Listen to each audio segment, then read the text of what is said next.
So, hello guys, welcome back to my YouTube channel Set Time Bound Goal. This is Sandeep भैया and please tell मी क्या audio video सब कुछ clear है? अगर clear हो तो फटाफट बता दीजिए, देन फर्दर आगे बात करते हैं. Okay guys, please tell me if everything is clear or not. Hello everyone, am I audible? Everything is visible or not? Please tell me. फटाफट सारे लोग ज्वाइन कर लें, अपने दोस्तों को बता दें कि भैया लाइव आ चुके हैं and it's your responsibility to join my each and every class with response and continuous. Okay, आपको डेली क्लास करनी ही करनी है, चाहे जो भी हो जाए. आज वाईफाई वाली प्रॉब्लम थी, दैट्स वाई 5 बजे क्लास मैं नहीं ले पाया, बट कोई बात नहीं, मैं अपनी रिस्पॉन्सिबिलिटी निभा रहा हूं. लेट हुआ लेकिन क्लास पोस्टपोन नहीं किया, क्लास लेने में आ गया. तो ये चीज आपको भी करना है. थोड़ा बहुत बहुत बार ऐसा होता है क्योंकि टेक्निकल इशू हमारे हाथ में नहीं है, ऑनलाइन क्लास है, तो कभी कभी ऐसा हो सकता है कि वाईफाई ना आए, इलेक्ट्रिसिटी ना हो, बट उसका भी इंतजाम हो जाएगा. आपकी पढ़ाई नहीं रुकेगी, आपको इसके लिए परेशान होने की आवश्यकता नहीं है. फटाफट सारे लोग ज्वाइन कर लें, फटाफट सबको बोल दें कि संदीप भैया लाइव आ चुके हैं and join my each and every class with responsibility. Okay guys, so everything is fine और नॉट? ओके, बहुत बढ़िया बच्चा पार्टी, बहुत बढ़िया. ओके गाइज, तो दिस इज लेक्चर 2 और इलेक्ट्रिसिटी के सेकेंड लेक्चर को हम पढ़ने वाले हैं. और जो बच्चे नए हैं, पहली बात तो मैं उनको साफ साफ क्लियर बता देता हूं कि देखो, तुम्हें बिल्कुल भी परेशान होने की नीड नहीं है.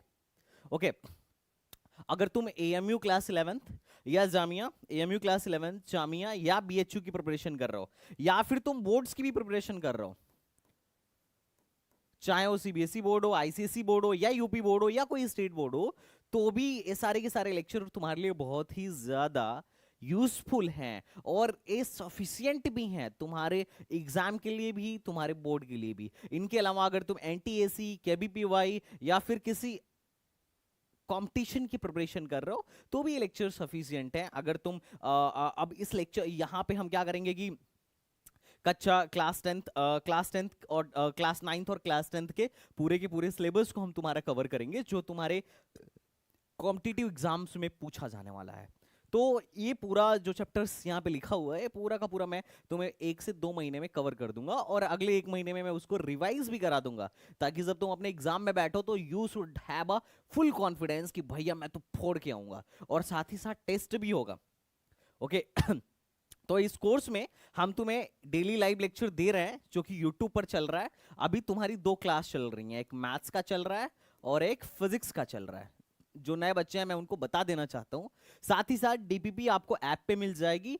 आपको कोई पैसा नहीं देना है, हाँ 1 रुपए देना पड़ेगा, दक्षिणा है एक्चुअली. ऐप में इनरोल करने के लिए यू हैव टू पे 1 रुपीज, तो फ्री में है, आपको डीपीपी मिल जाएगी. और कल जो मैंने क्लास लिया था और आज का जो क्लास है, इन दोनों को मिला के जो 15 से 20 क्वेश्चन की डीपीपी है, मैं ऑलरेडी डाल चुका हूं. दूसरी डीपीपी कल डालूंगा, ठीक है? तो आज के क्लास के बाद जो तुमने डीपीपी ट्राई किया होगा, बहुत सारे लोगों से लगा भी होगा, बहुत सारे लोगों से नहीं भी लगा होगा. अगर लग गया तो बहुत बढ़िया बात, नहीं लगा है तो भी परेशान मत हो, आज की क्लास के बाद सारा क्वेश्चन लग जाएगा, ठीक है? उसके बाद से चैप्टर वाइज टेस्ट सीरीज तुम्हारा होने वाला है, ऐप पर ये भी फ्री में मिल जाएगा. और तुम इसको फ्री फ्री बोल रहे हो ना, तो तुम फ्लावर मत समझना, फायर है. तुम्हें अंदाजा नहीं है कि किस लेवल का कंटेंट तुम्हें फ्री में मिल रहा है. तुम अलीगढ़ आओ, इससे भी लोग लो लेवल का पढ़ाएंगे और तुमसे 15-20 हजार वसूल लेंगे. इवन अगर हमसे भी तुम अलीगढ़ आके ऑफलाइन मोड में पढ़ो, 15-20 हजार वसूल लूंगा. बात समझ रहे हो? क्योंकि मिनिमम प्राइस है. अब चूंकि ये ऑनलाइन है और मैं तुम्हारा सीनियर हूं, मैं एएमयू से पास आउट हूं, मैं एएमयू से ग्रेजुएट हूँ इंजीनियरिंग. मैंने इलेक्ट्रॉनिक्स इंजीनियरिंग से बीटेक करी हुई है एएमयू से. और हमारी जो की पूरी टीम तुम्हें दिख रही है, मोस्टली मैं एएमयू से हूँ, ललित भाई एएमयू से हैं, विकास भाई एएमयू से हैं, इम्तियाज भाई ये अभी एमबीबीएस कर रहे हैं एएमयू से ही. तो it's our responsibility to help our juniors. अगर हम नहीं करेंगे तो कौन करेगा? जो बच्चा बिहार में बैठा हुआ है, जो बच्चा जम्मू कश्मीर में बैठा हुआ है, भाई उसके लिए कुछ तो करना बनता है तुम्हारा सीनियर होने के नाते. तो तुम भाई यही समझो कि तुम्हारे सीनियर्स आ चुके हैं तुम्हारी हेल्प के लिए. Don't worry guys. ओके, तुम्हें हर क्लास के बाद मैं क्लास नोट्स भेज दूंगा, लेकिन मैं फिर से बोल रहा हूं सारे के सारे नोट्स यू हैव तुम्हें खुद से बनाने हैं, रेफरेंस के लिए हमारे नोट्स रहेंगे। डाउट सॉल्विंग ग्रुप तुम्हारी बन चुकी है, व्हाट्सएप ग्रुप है, व्हाट्सएप ग्रुप है और चैट बॉक्स भी है ऐप पर, लेकिन ऐप पे भी तुम क्वेश्चन पोस्ट कर सकते हो, व्हाट्सएप ग्रुप पे भी क्वेश्चन पोस्ट कर सकते हो। व्हाट्सएप ग्रुप की लिंक डिस्क्रिप्शन में है, तो डिस्क्रिप्शन में जाके व्हाट्सएप ग्रुप भी ज्वाइन कर लेना। ऐप पे कैसे कोर्स बाय करना है 1 रुपए का, उसे भी तुम जाके उसको भी हमने डिस्क्रिप्शन में उसकी लिंक डाल दिया, वहां से भी तुम जाके बाय कर सकते हो, या फिर तुम STBZ एकेडमी ऐप डाउनलोड करके वहां से भी तुम बाय कर सकते हो। हमने चैप्टर वाइज फ्री PYQ डाल रखी है, इसके वीडियो सॉल्यूशंस भी हम फ्री में डाल देंगे। तुम्हारी जिस भी तरीके से मदद हमसे हो सकती है हम कर देंगे। हम तुम्हारे लिए फुल पूरा का पूरा कंटेंट दे देंगे, जो चीजें रिक्वायर्ड है इस एग्जाम को क्रैक करने के लिए या यहाँ रैंकर बनने के लिए, वो सब हम दे देंगे। और तुम यकीन मानो मेरे notes, with in the notes अगर तुमने सारा कुछ अच्छे से कर लिया तो तुम्हें टॉपर बनने से कोई नहीं रोक सकता है। कुछ ही सवाल होंगे जो इससे बाहर के आएंगे, मोस्टली सवाल विद इन द नोट्स होंगे, इस बात को तुम ध्यान रखना। अगर तुम मेरे नोट्स को बहुत अच्छे से कर रहा हो ना, तो तुम्हें टॉपर बनने से सच में कोई नहीं रोक सकता है, तुम्हारा सिलेक्शन कोई नहीं रोक सकता है। बस उसके लिए तुम्हें, जैसे मैं डेली आके पढ़ा रहा हूं ना, वैसे तुम्हें डेली आके पढ़ना होगा। अगर तुम भी मेहनत उतना ही करोगे तो पक्का तुम्हें उतना ही बढ़िया रिस्पॉन्स मिलेगा।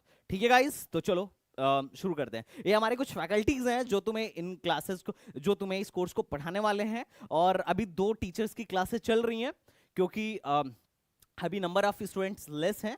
जैसे जैसे नंबर ऑफ स्टूडेंट बढ़ जाएंगे तुम्हारे बायो की भी क्लासेस स्टार्ट हो जाएंगी, केमिस्ट्री की भी क्लासेस स्टार्ट हो जाएंगी, और मैथ्स सेकंड भी स्टार्ट हो जाएगा। तो ये तुम पे डिपेंड करता है, जितना ज्यादा शेयर करोगे, जितने ज्यादा लोग आएंगे, एक दिन में हम 3-3 क्लासेस करवाएंगे। और इंडो और जीके की भी फैकल्टी हम जल्दी लॉन्च करने वाले हैं। हालांकि जामिया में इंडो जीके नहीं आता है, बट हम AMU और जामिया दोनों के सिलेबस को पूरी तरीके से भी कवर कर देंगे। CHS के सिलेबस को बहुत अच्छे से कवर कर देंगे, पॉलिटेक्निक के सिलेबस को बहुत अच्छे से कवर कर देंगे। तो तुम्हें इसके लिए परेशान होने की जरूरत नहीं है, हम जो कह रहे हैं उसको फॉलो करते जाओ। हम इसके लिए तुमसे 1 रुपया भी नहीं ले रहे हैं, हालांकि ऐप पे 1 रुपए ले रहे हैं, बाकी वो हमें नहीं मिलता है, वैसे ही है। बस हम तुमसे अपने लिए कुछ चार्ज नहीं कर रहे हैं, बस तुम्हारा हम टाइम मांग रहे हैं। पैसे का अपने को इन्वेस्टमेंट नहीं चाहिए, तुम मत दो पैसे, तुम टाइम दो। तुम पूरा जिंदगी याद रखोगे कि हाँ भैया आपने पढ़ाया और मेरा 11th में सिलेक्शन हो गया, मेरा CHS में सिलेक्शन हो गया, और ये मेरे लिए सबसे बड़ी फीस होगी कि मेरे इतने सारे बच्चे, मेरे पढ़ाई इतने सारे बच्चे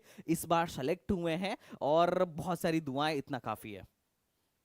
ओके गाइस, तो ये शेड्यूल है। डेली क्लास फिजिक्स की 5 बजे रहती है और मैथ्स की 6:15 पे रहती है।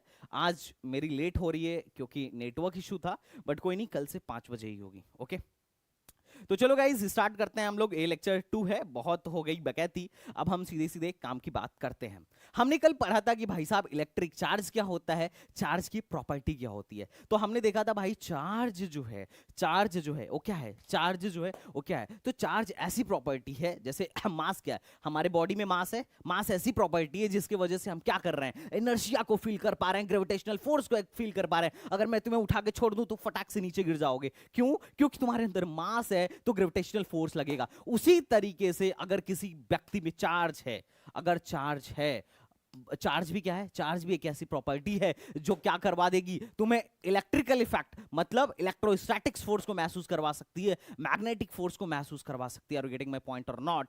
हाँ या ना? अच्छा, चार्ज आता कैसे है? तो सर चार्ज जो है ऑलरेडी कंजर्व्ड है, ऑलरेडी एग्जिस्ट करता है।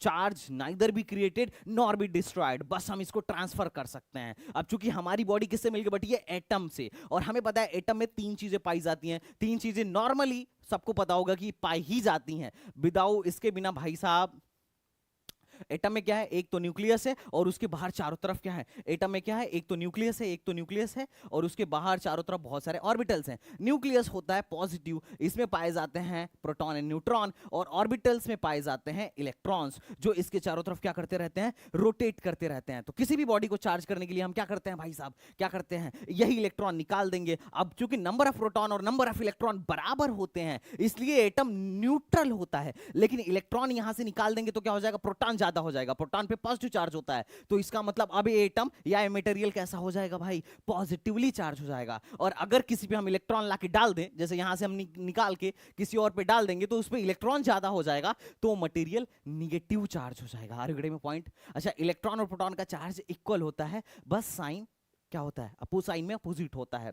अगले में पॉइंट इतना बात हो चुका है, प्रॉपर्टीज ऑफ चार्ज हमने देख लिया था। फिर हमने देखा था कि सेम नेचर के चार्ज एक दूसरे को क्या करते हैं भाई साहब, रिपेल करते हैं। अपोजिट नेचर के चार्ज क्या करते हैं, एक दूसरे को अट्रैक्ट करते हैं। सेम नेचर के चार्ज क्या करते हैं, रिपेल करते हैं। अपोजिट नेचर के चार्ज अपोजिट नेचर के चार्ज अट्रैक्ट करते हैं। इस पे हमने कुछ क्वेश्चन करा था। अच्छा, तो तुम बोल रहे हो कि भाई साहब अगर एक पॉजिटिव चार्ज है और एक निगेटिव चार्ज है तो इसको क्या करेगा, अपने तरफ अट्रैक्ट करेगा, मतलब खींचेगा, किसी फोर्स से खींचेगा, और ये इसको अपने तरफ किसी फोर्स से खींचेगा। हाँ या ना, सही बात या गलत बात? अच्छा, हम इसको एक एक्सपेरिमेंट के द्वारा चुंबक में भी देख सकते हैं कि यहां एक चुंबक रखो और यहां एक चुंबक रखो। ये चुंबक इसको कुछ फोर्स लगा के अपने तरफ खींच लेगा और ये चुंबक भी उसी फोर्स से इसको अपने तरफ खींच लेगा। आर रीडिंग में पॉइंट और नॉट? हाँ या ना बोल भाई, सही बात की गलत बात? हाँ या ना, हाँ या ना, बहुत बढ़िया बहुत बढ़िया। तो किस फोर्स से खींचेगा, इन दोनों के बीच कितना फोर्स लगेगा, इसको बताया था कुलाम ने। किसने बताया था? कुलाम ने।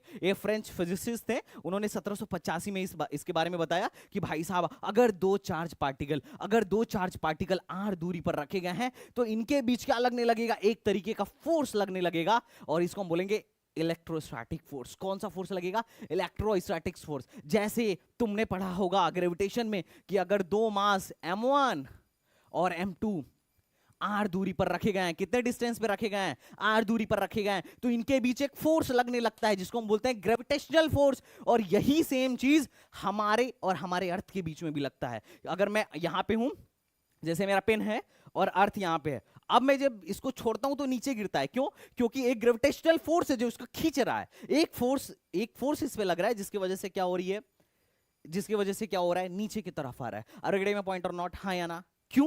क्योंकि ये एक मास पेन, मेरा पेन एक मास हो गया m1, और ये मेरी अर्थ एक मास हो गई।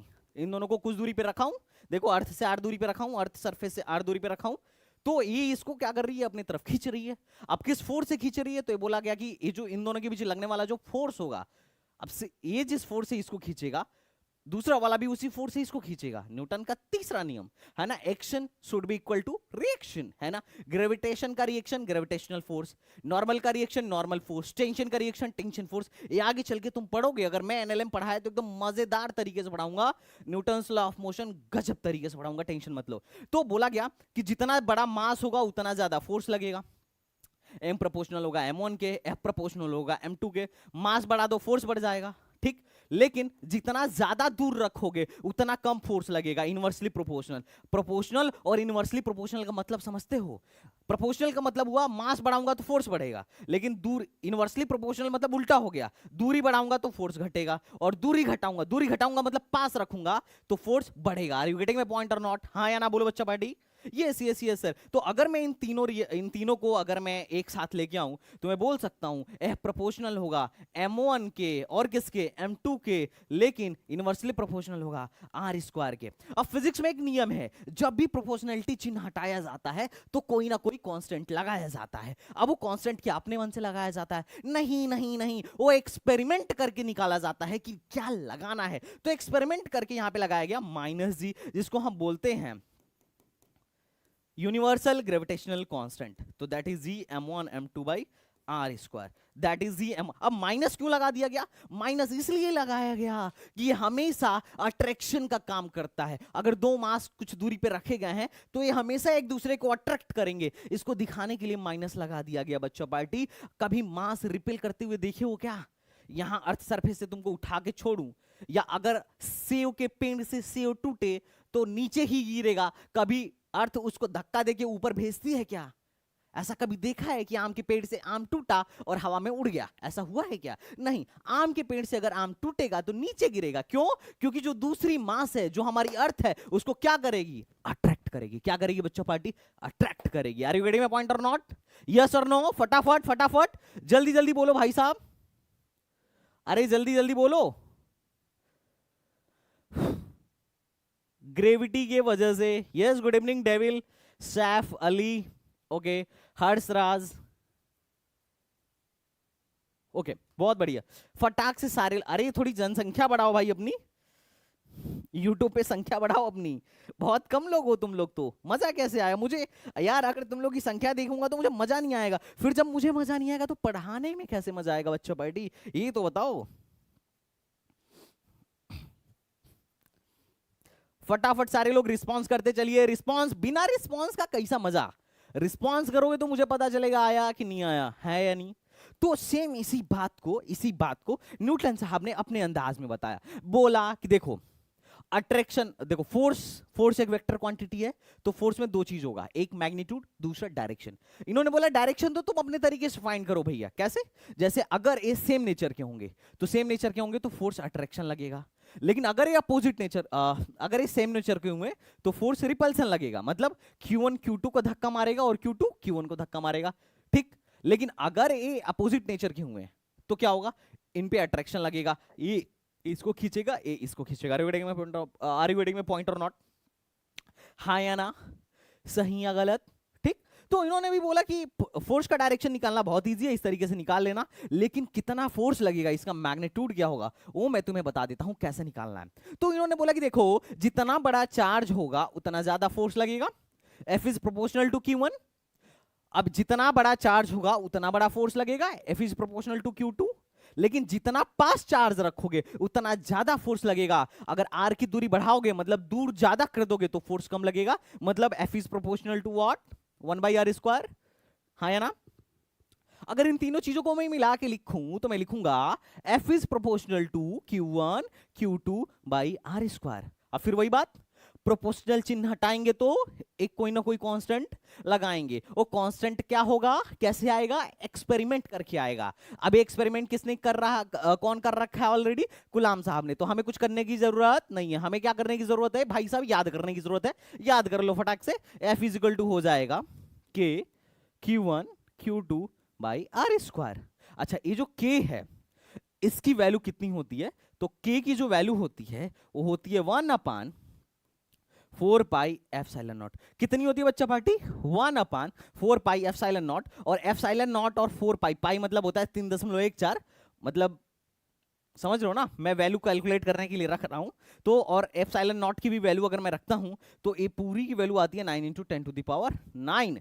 तो F इज इक्वल टू हो जाएगा K, या ऐसे लिख दो, F इज इक्वल टू जो हो जाएगा 1/4πε0 Q1 Q2/r²। अच्छा, ε0 क्या है, तो इसको हम बोलेंगे आगे चल के परमिटिविटी। क्या बोलेंगे,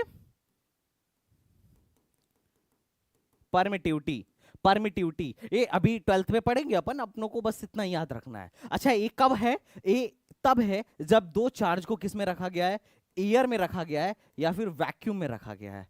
अगर हम किसी मीडियम में रखेंगे तो मीडियम का जो परावैद्युतांक होगा वो हम यहाँ पे लगा देंगे ε0 इंटू के। लेकिन अभी मीडियम के एयर के लिए जो के की वैल्यू होती है दैट विल बी 1। तो अभी इतना अपने को ध्यान नहीं देना है, बस अपने को पता करना है कि अगर दो फोर्स, अगर दो चार्ज आर दूरी पे रखे गए हैं तो ये जो लगने वाला फोर्स होगा इन सारी चीजों पे डिपेंड करेगा, और फोर्स की वैल्यू इतनी होगी एयर में। लेकिन अगर एयर बदल दिया जाए, वाटर मीडियम कर दिया जाए, क्या वाटर में फोर्स नहीं लगेगा? लगेगा। क्या ग्लास में दो चार्ज रखेंगे तो फोर्स नहीं लगेगा? लगेगा। जो भी मीडियम हो तो उस मीडियम का जो हमें देगा, ठीक है, हमें उस मीडियम के लिए जो के की वैल्यू देगी हम उसको रख देंगे यहाँ पे, बात खत्म। इतना तुम्हें याद रखना है। कितने लोगों को कुलाम्स लॉ समझ में आया? कितने लोगों को कुलाम्स लॉ समझ में आया? What is coulomb's law? Are you getting my point or not? एक कुलाम्स लॉ क्या है, कितने लोगों को समझ में आया? अगर आपको नहीं समझ में आया तो बताइए, हाँ है ना? कुलाम्स लॉ समझ में आएगा, आया कि नहीं?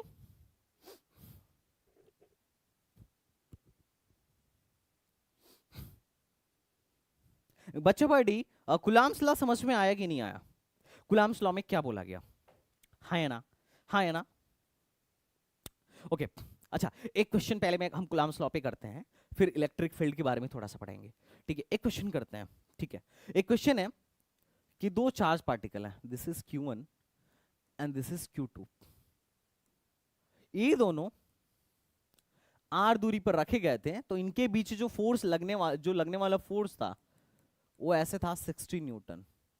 अगर इन दोनों को, सवाल समझना, this is two charge particle Q1 and Q2, इनको जोड़ा नहीं गया है, इनको r डिस्टेंस पर रखा गया है, ठीक है? r डिस्टेंस पर रखा गया है, तो इनके बीच जो फोर्स लग रहा है, क्या फोर्स नहीं लगेगा? लगेगा, 16 न्यूटन लग रहा है। अगर मैं डिस्टेंस को दो गुना कर दूं, अगर मैं डिस्टेंस को दो गुना, कितना कर दूं? दो गुना, 2r कर दूं, तो अब फोर्स कितना लगेगा? सिंपल, बहुत लुल्ले सा सवाल है। फोर्स बताइए, अब फोर्स कितना लगेगा? एकदम लुल्ले सा सवाल है, जिसके पास भी थोड़ा बुद्धि होगी, थोड़ी दिमाग होगा, इसको कर लेगा। हाँ या ना बोल भाई, हाँ या ना बोल। देखो एएमयू में, जामिया में, सीएचएस में जितने भी सवाल अब तक पूछे गए हैं तुम्हारे एग्जाम में, मैं गारंटी के साथ बोल रहा हूं, मेरा तुम लेक्चर करके जाओ, उसके बाद अगर तुमसे सवाल फंस जाए, 10 या 20% फंस सकता है, उससे ज्यादा नहीं फंसेगा, 80% क्वेश्चन तुम खुद से कर लोगे, मेरे कुछ हेल्प की नीड नहीं होगी। लेकिन फिर भी मैं उन सब का सॉल्यूशन डाल दूंगा, वीडियो सॉल्यूशन डाल दूंगा, या फिर तुमसे लाइव डिस्कस कर लूंगा, टेंशन मत लो। अच्छा, हर क्लास के बाद जब नीड होगा तो हम डीपीपी डिस्कस करेंगे, डीपीपी लगाते जाइए। आज के क्लास के बाद जो 15 क्वेश्चन का सेट है डीपीपी में, वो आपका खत्म हो जाना चाहिए, और मैं गारंटी देता हूं कि कम से कम 13-14 क्वेश्चन तो तुम खुद से ही कर लोगे, मुझे कुछ करवाने की रिक्वायरमेंट ही नहीं पड़ेगी। लेकिन फिर भी क्लास के जो लास्ट के 15 मिनट बचेंगे, हम एक बार डीपीपी डिस्कस करेंगे, उससे आइडिया तुम्हें लगेगा कि क्वेश्चन भी लग रहा है कि नहीं लग रहा है। क्योंकि हमारे एग्जाम में थ्योरी पूछा जाएगा या सवाल, ज्यादातर सवाल है ना, और कभी थियरी नहीं पूछा जाएगा कि भाई साहब कुलाम्स लॉ लिखिए, कुलाम्स लॉ पे सवाल पूछा जाएगा। इलेक्ट्रिक फील्ड लिखिए, ये नहीं पूछा जाएगा, इलेक्ट्रिक फील्ड पे सवाल पूछा जाएगा। Are getting my point? Resistance क्या होता है, कभी ये नहीं पूछा जाएगा, रेजिस्टेंस का क्वेश्चन पूछा जाएगा। हाँ या ना बोल भाई, हाँ या ना बोल, बहुत बढ़िया, सवाल करिए। तो कुलाम्स लॉ के अकॉर्डिंग अगर मैं यहां पे एक इक्वेशन लिखूं, तो देखो, अब इसको करने का बड़ा सिंपल तरीका है। एक तरीका है लोल टाइप के लोगों के लिए, लोल टाइप के लोगों के लिए मैं बताता हूं, और ये लोल टाइप के बच्चे नहीं बनना है तुम्हें, तुम्हें स्मार्ट बच्चा बनना है, तुम्हें स्मार्ट बच्चा बनना है। लोल लोग बोलेंगे कि इन दोनों के बीच जो लगने वाला फोर्स है वो ऐसे होगा कि के Q1 Q2 by R square. अब इसकी वैल्यू 16 है, Q1 Q2, इसकी वैल्यू है के Q1 Q2 by R square. ठीक, अब इसके बीच लगने वाला जो फोर्स F है वो कितना होगा, तो सर वो होगा के Q1 Q2, this is equation number first and this is equation number second. अब R की जगह 2R है, तो 2R का स्क्वायर करेंगे तो ये हो जाएगा 4R का square, this is equation number second. अब लोग बोलेंगे कि भैया इक्वेशन 1 में इक्वेशन 2 को डिवाइड किया, तो क्या लिखिएगा, 16 बटा F बराबर क्या लिखिएगा, इसमें इसको डिवाइड करिए, तो लोग बोलेंगे ए पूरा कट गया, ए क्या आया 1/4, फोर्स की वैल्यू कितनी होगी 64 न्यूटन। ये लोल लोगों का काम है, ठीक है, लोल लोगों का। जो थोड़े स्मार्ट हैं वो क्या करेंगे, बोलेंगे सर यहाँ पे के कांस्टेंट है, पहले ये लुल्ले सॉल्यूशन समझ में आया क्या, ये लुल्ले सॉल्यूशन समझ में आया क्या, हाँ है ना, अरे लुल्ले सॉल्यूशन समझ में आया कि नहीं, हाँ लुल्लो लोगों का सॉल्यूशन समझ में आ गया। अगर आ गया हो तो एक बार लाइक कर दीजिए फटाक से, नहीं समझ में आया हो तो बताइए, फिर मैं इसको भी ठीक करता हूं, हाँ या ना। ये पहले लुल्ल वाला सॉल्यूशन समझ में आया कि नहीं? मोहम्मद सैफ कह रहे हैं लास्ट पॉइंट रिपीट प्लीज, कौन सा पॉइंट एक बार फिर से बोलो। अरे पहले समझ में आया क्या, ये समझ में, सब लोग गलत गलत आंसर दे रहे हैं, हर्ष बोल रहा है 8, सौरभ बोल रहा है 4 न्यूटन। हाँ हाँ, मैंने कैसे डिवाइड किया नहीं समझ में आया, चलो एक बार डिवाइड करते हैं, एकदम और लुल्ले तरीके से डिवाइड करते हैं। ये लिखो 16/f इज इक्वल टू इसका के Q1 Q2 by R square, ठीक है, इसमें डिवाइड कर दिया, इससे डिवाइड करूंगा तो ये हो जाएगा के Q1 Q2 by R square, तो 4R स्क्वायर ऊपर चला जाएगा, ठीक है, ओके। आर स्क्वायर ने आर स्क्वायर को मार दिया, सॉरी के Q1 Q2 ने मार दिया, सॉरी सॉरी सॉरी, ये 4 आएगा, F की वैल्यू आई 4 न्यूटन। और वैसे 4 न्यूटन आना चाहिए, क्या क्यों आना चाहिए, क्योंकि हमने दूरी बढ़ा दिया है ना, दूरी बढ़ा दिया है तो फोर्स घटना चाहिए। F की वैल्यू आ गई 4 न्यूटन, सॉरी 64 गलत आया था, F की वैल्यू आई 4 न्यूटन, बिल्कुल सही है, क्यों, क्योंकि हमने डिस्टेंस बढ़ाया, दूरी बढ़ाएंगे तो फोर्स तो घटेगा ही घटेगा, 16 से 4 हो गया। ये लुल्ल लोगों का सोल्यूशन था। स्मार्ट लोगों का सोल्यूशन क्या है, सर के Q1 Q2 और आर के Q1 Q2 तो कांस्टेंट है, F यहाँ F किस पे डिपेंड कर रहा है सर, R पे, क्यों, क्योंकि R ही चेंज हो रहा है, ऊपर वाला तो चेंज हो नहीं रहा है, तो मैं लिख सकता हूं F proportional to 1/r square, ठीक, बढ़िया।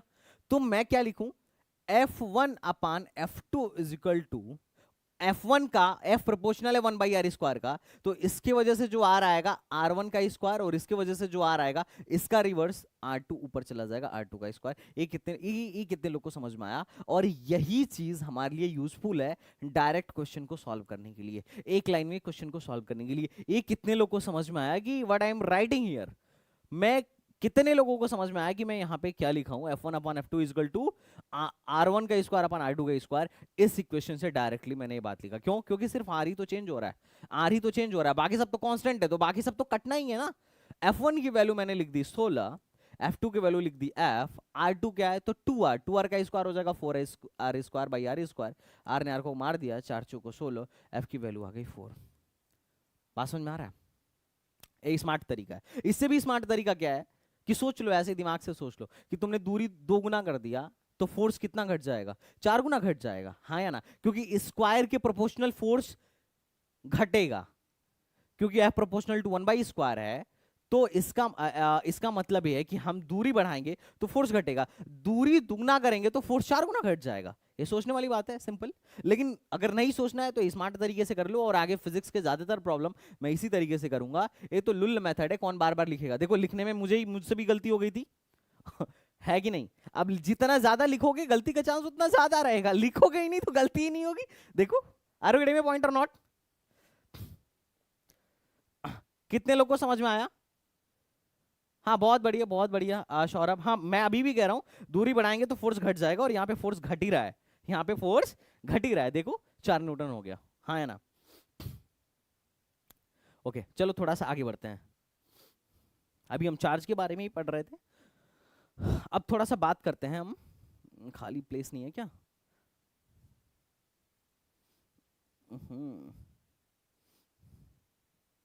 चलो थोड़ा सा खाली प्लेस लेके थोड़ा सा हम इलेक्ट्रिक फील्ड के बारे में बात करते हैं, क्योंकि सवाल कभी कभी आ जाता है। इलेक्ट्रिक फील्ड, अब देखो इलेक्ट्रिक फील्ड का कॉन्सेप्ट है, इलेक्ट्रिक फील्ड का कॉन्सेप्ट ये है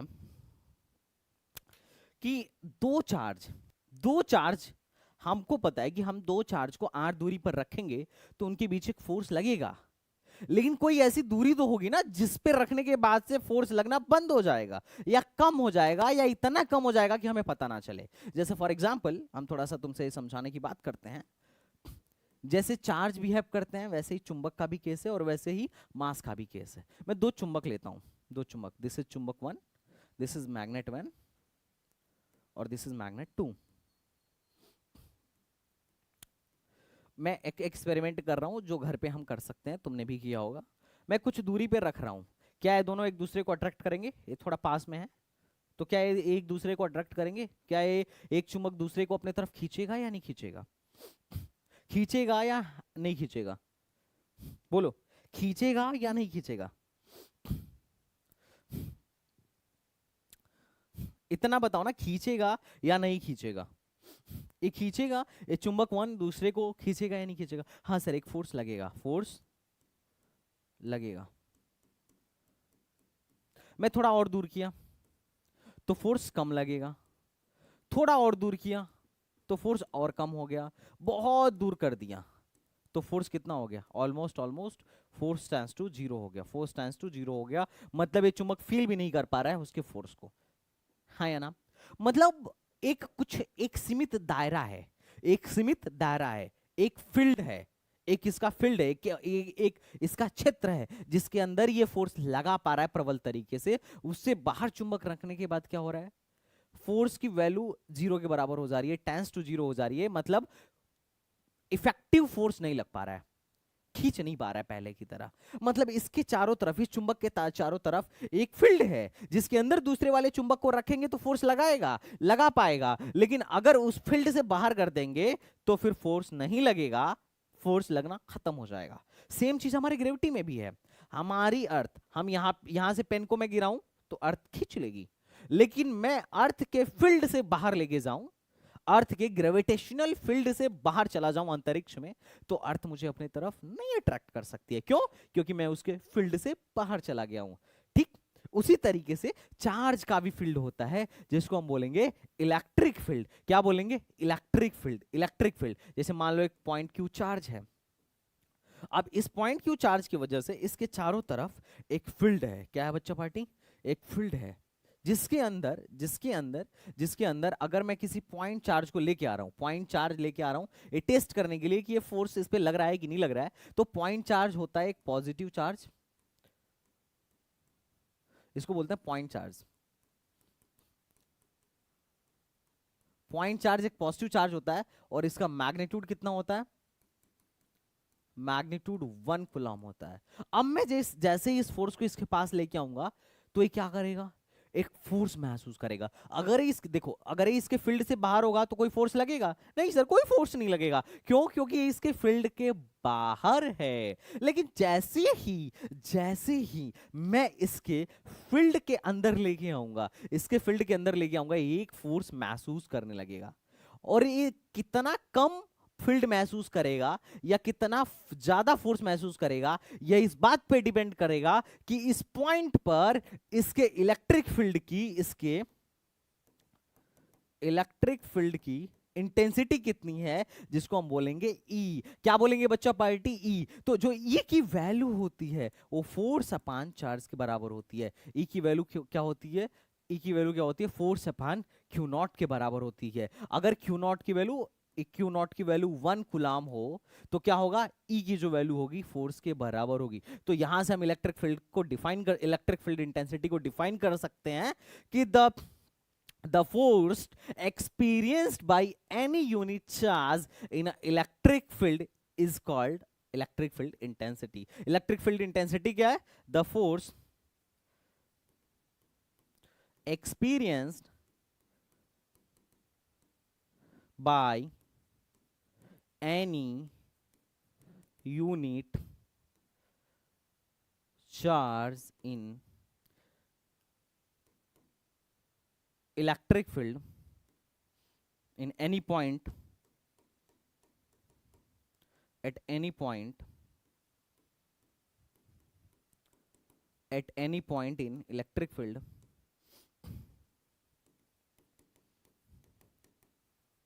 is equal to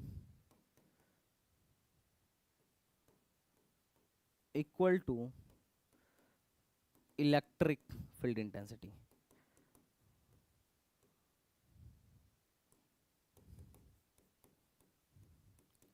electric field क्या है, तो इलेक्ट्रिक फील्ड वह रीजन है जिसके अंदर दूसरा पॉइंट चार्ज क्या कर पा रहा है, एक फोर्स को महसूस कर पा रहा है। और इलेक्ट्रिक फील्ड इंटेंसिटी क्या है, तो इलेक्ट्रिक फील्ड इंटेंसिटी जो है किस बात को बता रही है कि यहां पर कितना ज्यादा फोर्स लगेगा या फिर कितना कम फोर्स लगेगा। और साथ ही साथ इलेक्ट्रिक फील्ड इंटेंसिटी को कैसे डिफाइन करेंगे, तो यूनिट फोर्स द्वारा किसी इलेक्ट्रिक फील्ड के अंदर जितना फोर्स महसूस, यूनिट चार्ज द्वारा किसी इलेक्ट्रिक फील्ड के अंदर जितना फोर्स महसूस किया जाता है वो क्या होती है, उस फील्ड के उस पॉइंट के इलेक्ट्रिक फील्ड इंटेंसिटी के बराबर होती है। कितने लोग को यहां तक क्लियर हुआ, yes or no, yes or no, हाँ या ना बोलो, हाँ या ना, yes or no, yes or no. यहां से हम फोर्स, अगर मान लो किसी इस पॉइंट पर इलेक्ट्रिक फील्ड इंटेंसिटी ई हो तो यहां पर अगर मुझे फोर्स निकालना हो तो कैसे निकालूंगा, फोर्स की वैल्यू होगी Q नॉट इंटू ई के बराबर। कई बार हमसे सवाल में पूछा जाता है कि इलेक्ट्रिक फील्ड इंटेंसिटी का यूनिट क्या होगा, तो इलेक्ट्रिक फील्ड इंटेंसिटी का यूनिट क्या होगा, तो फोर्स का यूनिट होता है न्यूटन और चार्ज का यूनिट होता है कूलाम। तो इलेक्ट्रिक फील्ड इंटेंसिटी का यूनिट जो होगा न्यूटन पर कूलाम होगा। इलेक्ट्रिक देखो F का यूनिट न्यूटन, Q का यूनिट कूलाम, तो इलेक्ट्रिक फील्ड इंटेंसिटी का यूनिट क्या हो जाएगा, न्यूटन पर कूलाम। ये सवाल तुम्हारे डीपीपी में भी था, अब समझ में आया कैसे लगेगा वो सवाल। इलेक्ट्रिक फील्ड क्या होता है, इलेक्ट्रिक फील्ड इंटेंसिटी क्या होता है, कितने लोग को समझ में आ गया, हाँ या ना, हाँ या ना। इलेक्ट्रिक फील्ड क्या है, इलेक्ट्रिक फील्ड इंटेंसिटी क्या है, ऑब्वियस सी बात है यार, हर एक व्यक्ति का रीजन है जिसके अंदर ये फोर्स लगा सकता है ना। एक चुंबक मैं यहां रखूं और दूसरा चुंबक तुम्हारे घर के पास ले जाके रखूं, क्या ये चुंबक उसको खींच लेगा, क्या इस पे उस चुंबक पे ये चुंबक फोर्स लगा पाएगा, नहीं। पता नहीं तुम कहां बिहार वहार में रहते हो, उतना दूर, तो इसका रीजन ही नहीं है ना, इसका क्षेत्र ही नहीं है। ये हर चीज अपने क्षेत्र के अंदर ही हो सकती है कि नहीं। ये चुंबक अपने क्षेत्र के अंदर ही फोर्स लगा सकता है, उसी तरीके से यह चार्ज पार्टिकल अपने क्षेत्र के अंदर ही दूसरे चार्ज पार्टिकल पे फोर्स लगा सकता है। ऐसा नहीं है कि एक क्षेत्र यहां, एक चार्ज यहां है और दूसरा चार्ज पंपापुर में है और एक पंपापुर से दूसरे चार्ज पे फोर्स लगा के उसे खींच ले, ऐसा पॉसिबल नहीं है, हाँ या ना। अब सिंपल बात है, जितना बड़ा चार्ज होगा उसका क्षेत्र उतना बड़ा होगा, जितना छोटा चार्ज होगा उसका क्षेत्र, उसका इलेक्ट्रिक फील्ड उतना छोटा होगा। और कहां पर इलेक्ट्रिक फील्ड इंटेंसिटी कितनी होगी ये कैसे पता चलेगा, तो इस फॉर्मूले से पता चलेगा। जहां इलेक्ट्रिक फील्ड इंटेंसिटी ज्यादा होगी वहां फोर्स ज्यादा लगेगा, और जहां इलेक्ट्रिक फील्ड इंटेंसिटी कम होगी वहां फोर्स कम लगेगा। इलेक्ट्रिक फील्ड इंटेंसिटी की यूनिट क्या होती है, तो इलेक्ट्रिक फील्ड इंटेंसिटी का फॉर्मूला होता है फोर्स अपॉन चार्ज। फोर्स का यूनिट होता है न्यूटन, चार्ज का यूनिट होता है कूलाम। तो इलेक्ट्रिक फील्ड इंटेंसिटी का यूनिट क्या हो गया, फोर्स पर कूलाम, हाँ या ना बोलो। हाँ या ना, हाँ या ना? बढ़िया बढ़िया, अरे सारे क्वेश्चन लग जाएंगे डीपीपी के, टेंशन मत लो। जो भी डीपीपी ट्राई किया होगा ना उसे पता होगा, इस चीज की कीमत उसे पता होगी, बाकी नल्ले छपरी बेरोजगार लोगों को नहीं पता चलेगा मैं क्या पढ़ा रहा हूं। अच्छा अब चलो, अब चार्ज हमने पढ़ लिया, अब हम लोग इलेक्ट्रिक करंट पढ़ने के लायक हो गए। हाँ या ना, हाँ या ना, टन टना टन, बहुत बढ़िया। चलो इलेक्ट्रिक करंट पढ़ते हैं। करंट क्या होता है? तो करंट कुछ नहीं होता है। करंट अगर ये चार्ज भागने लगे ना, मोशन करने लगे, तो करंट बन जाता है। देखो पानी स्थिर है, पानी एकदम रेस्ट पे है, लेकिन पानी रेस्ट पे है, अगर मैं उस पानी को भगाने लगूं, नदी में जैसे पानी बहने लगता है, तो हम उसे क्या बोलते हैं? करंट बोलते हैं। अरे करंट क्या होता है? धारा ही तो करंट है ना। अब वो वाटर करंट भी हो सकता है, अगर वाटर फ्लो कर रहा है तो वाटर करंट, हीट फ्लो कर रहा है तो हीट करंट, और चार्ज फ्लो कर रहा है तो चार्ज करंट, खत्म। अरे करंट क्या है? तो rate of flow of charge is called current. What is current? The rate of flow of charge through a conductor is called electric current. अब ऑब्वियस सी बात है, चार्ज कंडक्टर की तरह, कंडक्टर के अंदर ही फ्लो करेगा, है कि नहीं? बात समझ में आ रहा है? तो the rate of flow of charge through a conductor is called electric current. Electric current. अब देखो, मान लो एक कंडक्टर है, दिस इज अ कंडक्टर। अब इसमें बहुत सारे चार्ज फ्लो कर रहे हैं, दिस इज क्यू, मतलब बहुत सारे चार्ज फ्लो कर रहे हैं, बहुत सारे चार्ज फ्लो कर रहे हैं, ठीक है, बहुत सारे चार्ज फ्लो कर रहे हैं। तो अब देखो, अब इसमें करंट कितना फ्लो होगा? तो चार्ज के फ्लो करने से क्या होगा? एक करंट बन जाएगा जिसको हम बोलेंगे इलेक्ट्रिक करंट। जैसे वाटर को फ्लो करने से वाटर करंट बन जाता है, उसी तरीके से चार्ज फ्लो करने से इलेक्ट्रिक करंट बन जाता है, ठीक है। हीट फ्लो करना, अगर हीट फ्लो कर रहा है तो हीट करंट बन गया। तो मान लेते हैं टी टाइम में बहुत सारे चार्ज फ्लो कर रहे थे या बहुत सारे इलेक्ट्रॉन फ्लो कर रहे थे। अगर टी टाइम में, कितने टाइम में बच्चा पार्टी? अगर टी टाइम में टोटल कितने चार्ज फ्लो कर गए, तो टोटल क्यू चार्ज अगर से फ्लो कर गए, तो यहां से कितना करंट फ्लो हुआ? तो यहां से जो करंट फ्लो हुआ, रेट ऑफ फ्लो। तो रेट ऑफ फ्लो क्या है? ऑब्वियस सी बात है, Q by T, Q by T. This is current, current is equal to what? Current is equal to what? Q by T, या delta Q by delta T, delta Q by delta T, हाँ या ना? जैसे acceleration क्या होता है? तो rate of change in velocity, है ना? रेट एक्सेलरेशन क्या होता है? जिस तरीके से हम लिखते हैं ना, acceleration is equal to D delta V by delta T, उसी तरीके से अब बहुत सारे चार्ज पार्टिकल फ्लो हो रहे थे।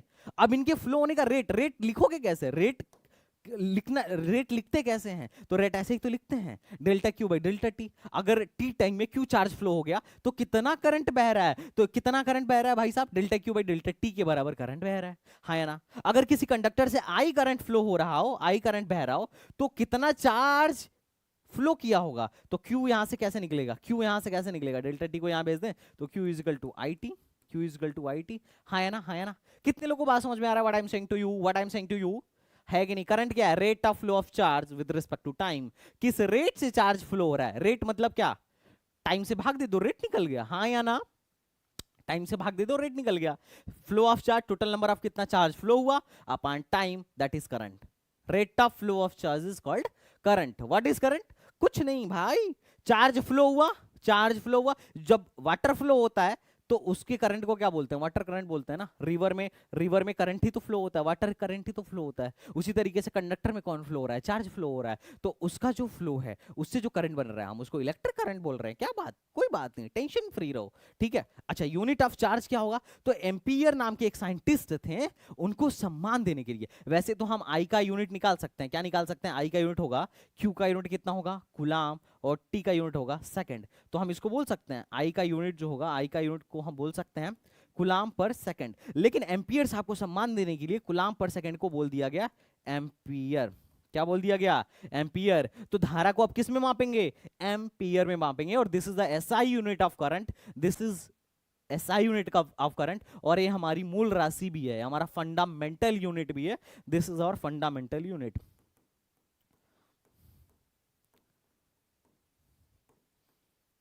और current is our fundamental quantity.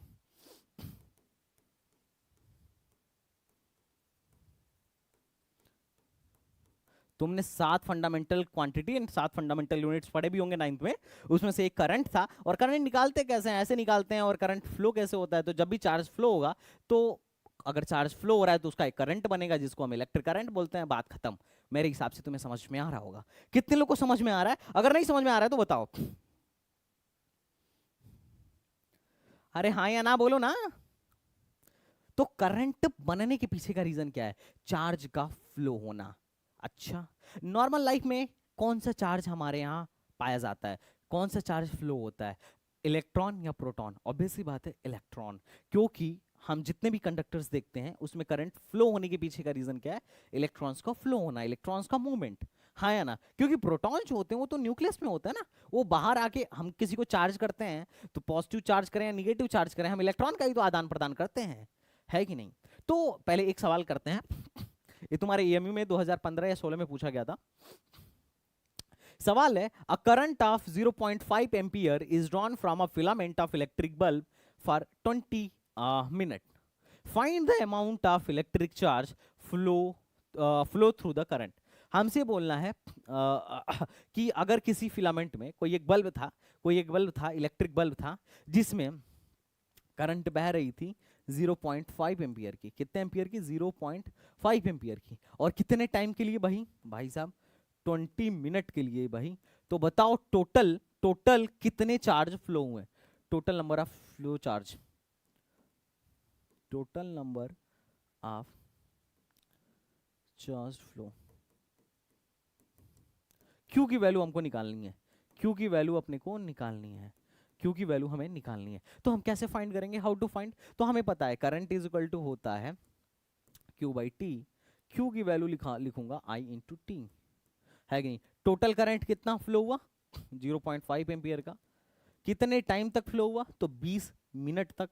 Minute को सेकंड में बदलना जरूरी है, क्योंकि हमें चार्ज को चाहिए एसआई में, हमें चार्ज कुलाम में चाहिए, आंसर हमारा कुलाम में है, तो हर चीज को एसआई में रखना पड़ेगा। आई जो है एसआई यूनिट में है, टाइम भी सेकंड में बदलना जरूरी है एसआई यूनिट के लिए, तो मैं इसको लिख दूंगा 60 से मल्टीप्लाई कर दूंगा, है ना? 20 मिनट में कितना सेकंड? तो 20 गुणे 60 सेकंड, खत्म। तो ये कितना हो जाएगा? देखो 20 25 100, ये हो जाएगा लगभग लगभग तुम्हारा 10 गुणे 60। क्यू की वैल्यू आ गई 600 गुलाम। आंसर क्यू की वैल्यू क्या होगी? 600 गुलाम। सिंपल सवाल था ये, बेस्ड ऑन प्रीवियस क्वेश्चन था। आई होप तुम में से कितने लोगों के आंसर आ गए थे। Let me check that.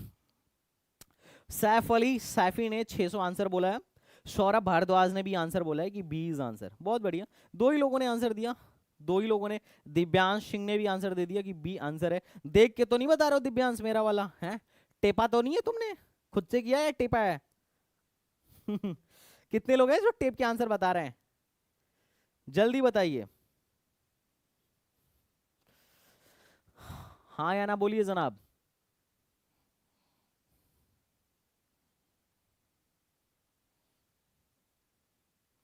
Okay ठीक है, बढ़िया सवाल। अब बात ये आता है कि सर डायरेक्शन ऑफ करंट क्या होगा? क्योंकि आपने तो बोल दिया कि अगर चार्ज फ्लो करेगा, क्या फ्लो करेगा बेटा? चार्ज फ्लो करेगा तो उसकी करंट बन जाएगी और वो हमारी इलेक्ट्रिक करंट होगी। तो हमारे पास दो टाइप के चार्ज हैं, दिमाग से सुनना, दिमाग से सोच समझ के सुनना साहब। हमारे पास दो टाइप के चार्ज हैं। कैसे कैसे? पॉजिटिव चार्ज है,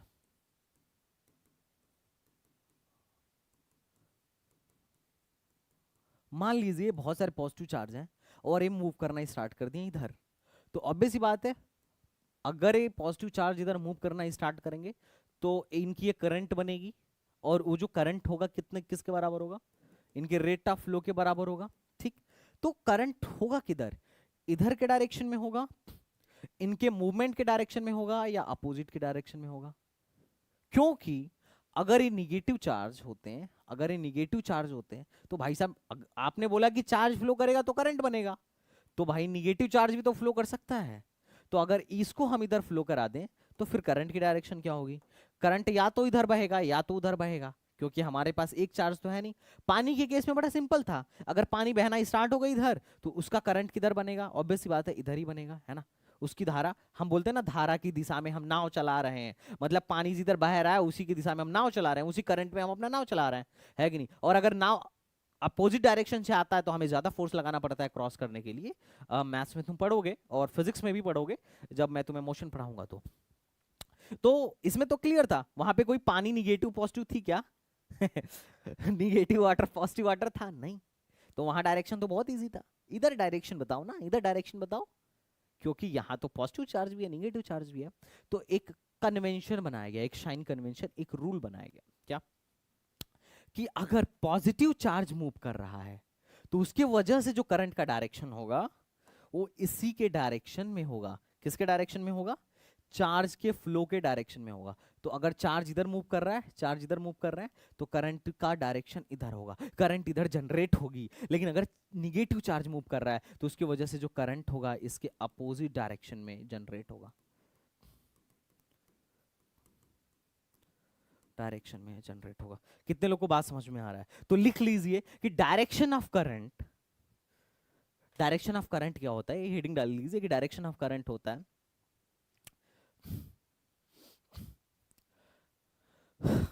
if positive charge move then the direction of current will be take towards the motion of positive charge। अगर पॉजिटिव चार्ज मूव कर रहा है तो करंट का डायरेक्शन किधर की तरफ लेंगे? इसके सेम डायरेक्शन में, इसके मोशन के डायरेक्शन में ही लेंगे। तो लिखिए if positive charge move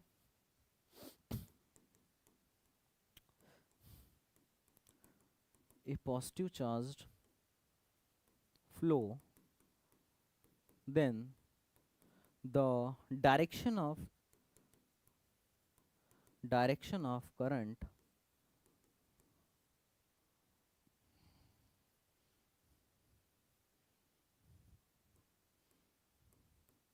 will be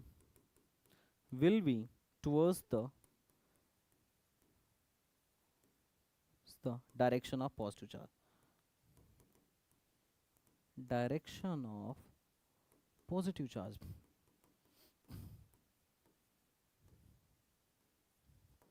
लेकिन if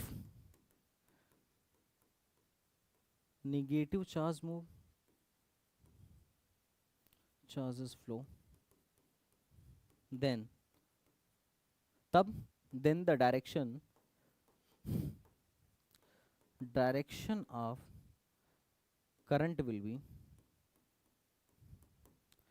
will be opposite in the direction of motion of charge।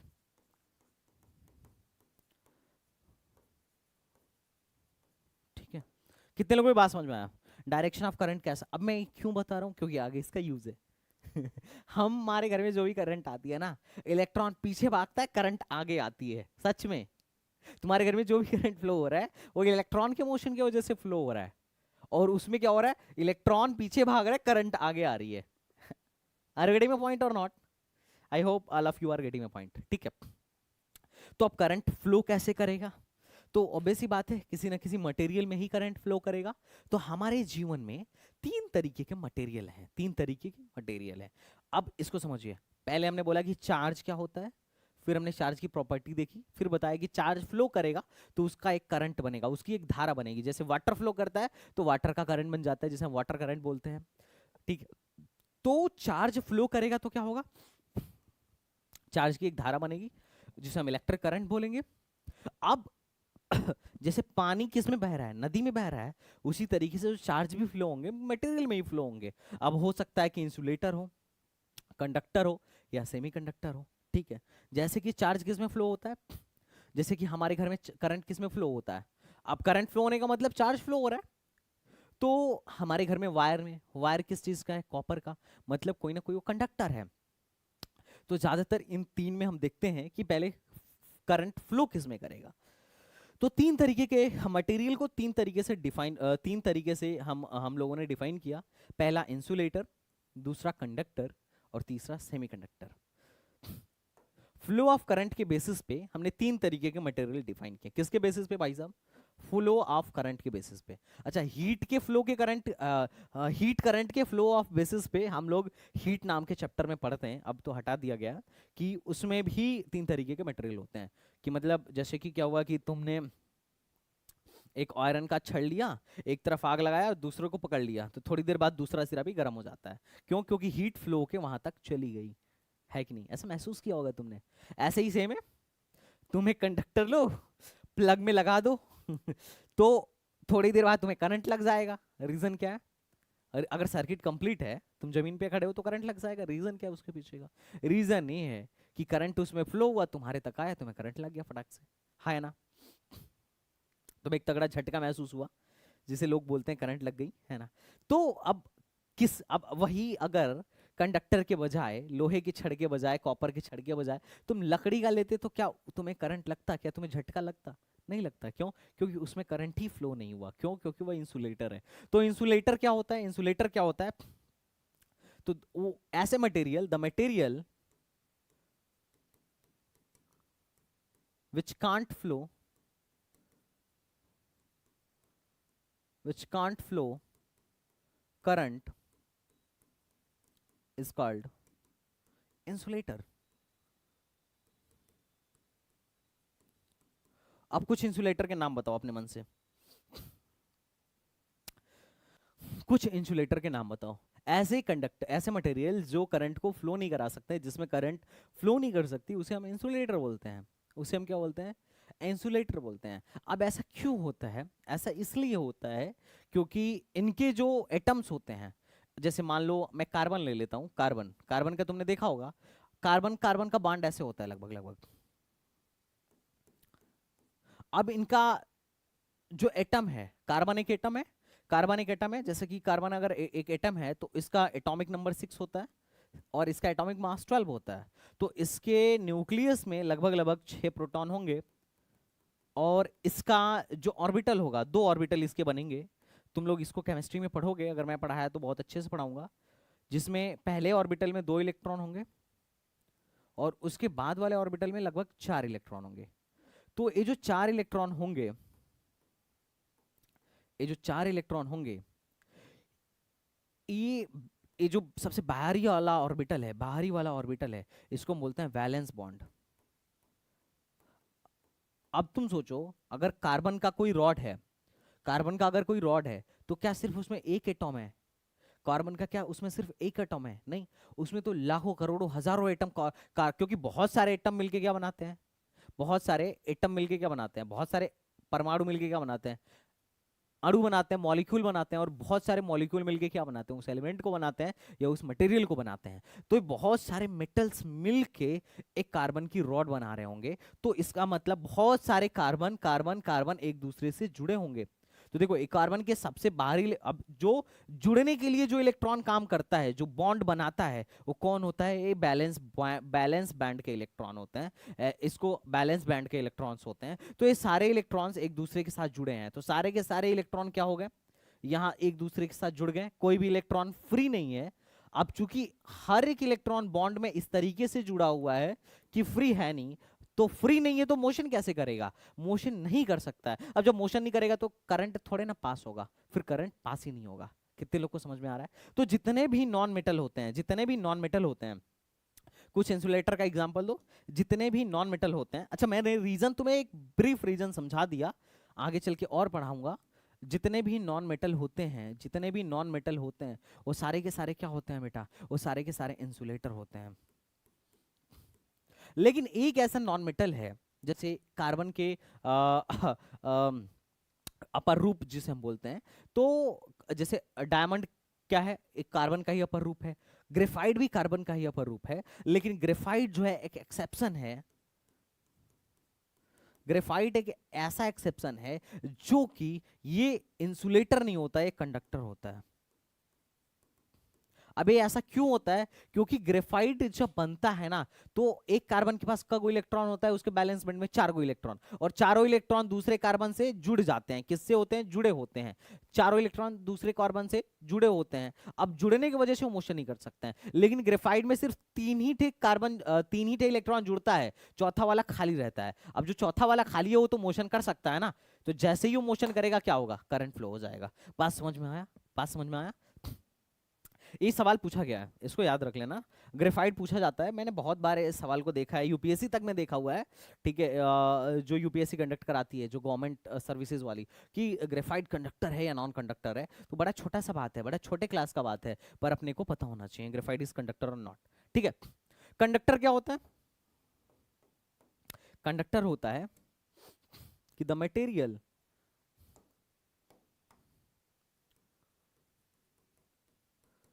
which can flow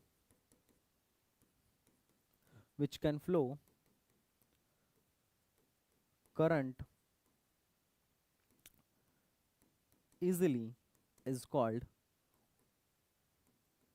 conductor। वो क्या कहलाएगा? कंडक्टर कहलाएगा। जैसे फॉर एग्जांपल जितने भी हमारे मेटल्स हैं ना, सारे कंडक्टर हैं। अब तुम ले लो सोना, AU, है ना, कॉपर ले लो, CU, AG। अच्छा, चांदी जो होता है सबसे अच्छा कंडक्टर माना जाता है, सबसे अच्छा कंडक्टर माना जाता है। चांदी क्या माना जाता है बेटा? सबसे अच्छा। इसको मिटा दूं क्या? इसे मैं इरेज कर देता हूं। मैंने तुम्हें समझाने के दृष्टिकोण से इसे बनाया था, तुम चाहो तो कॉपी पे नोट करो, चाहो तो मत नोट करो। तो AG जो है, इसको बोला जाता है बेस्ट कंडक्टर। तो एक बात बताओ, अगर सबसे अच्छा कंडक्टर चांदी है, तो तुम अपने घर में कॉपर का वायर क्यों लगवाते हो? या फिर गवर्नमेंट जो है तुम्हारे घर तक एल्यूमिनियम या किसी दूसरे मेटल का किसी दूसरे मेटल का वायर क्यों लेके आती है? तुम्हें घर में चांदी की वायर लगवानी चाहिए, तो क्यों नहीं लगवा लेते तुम लोग? बोलो।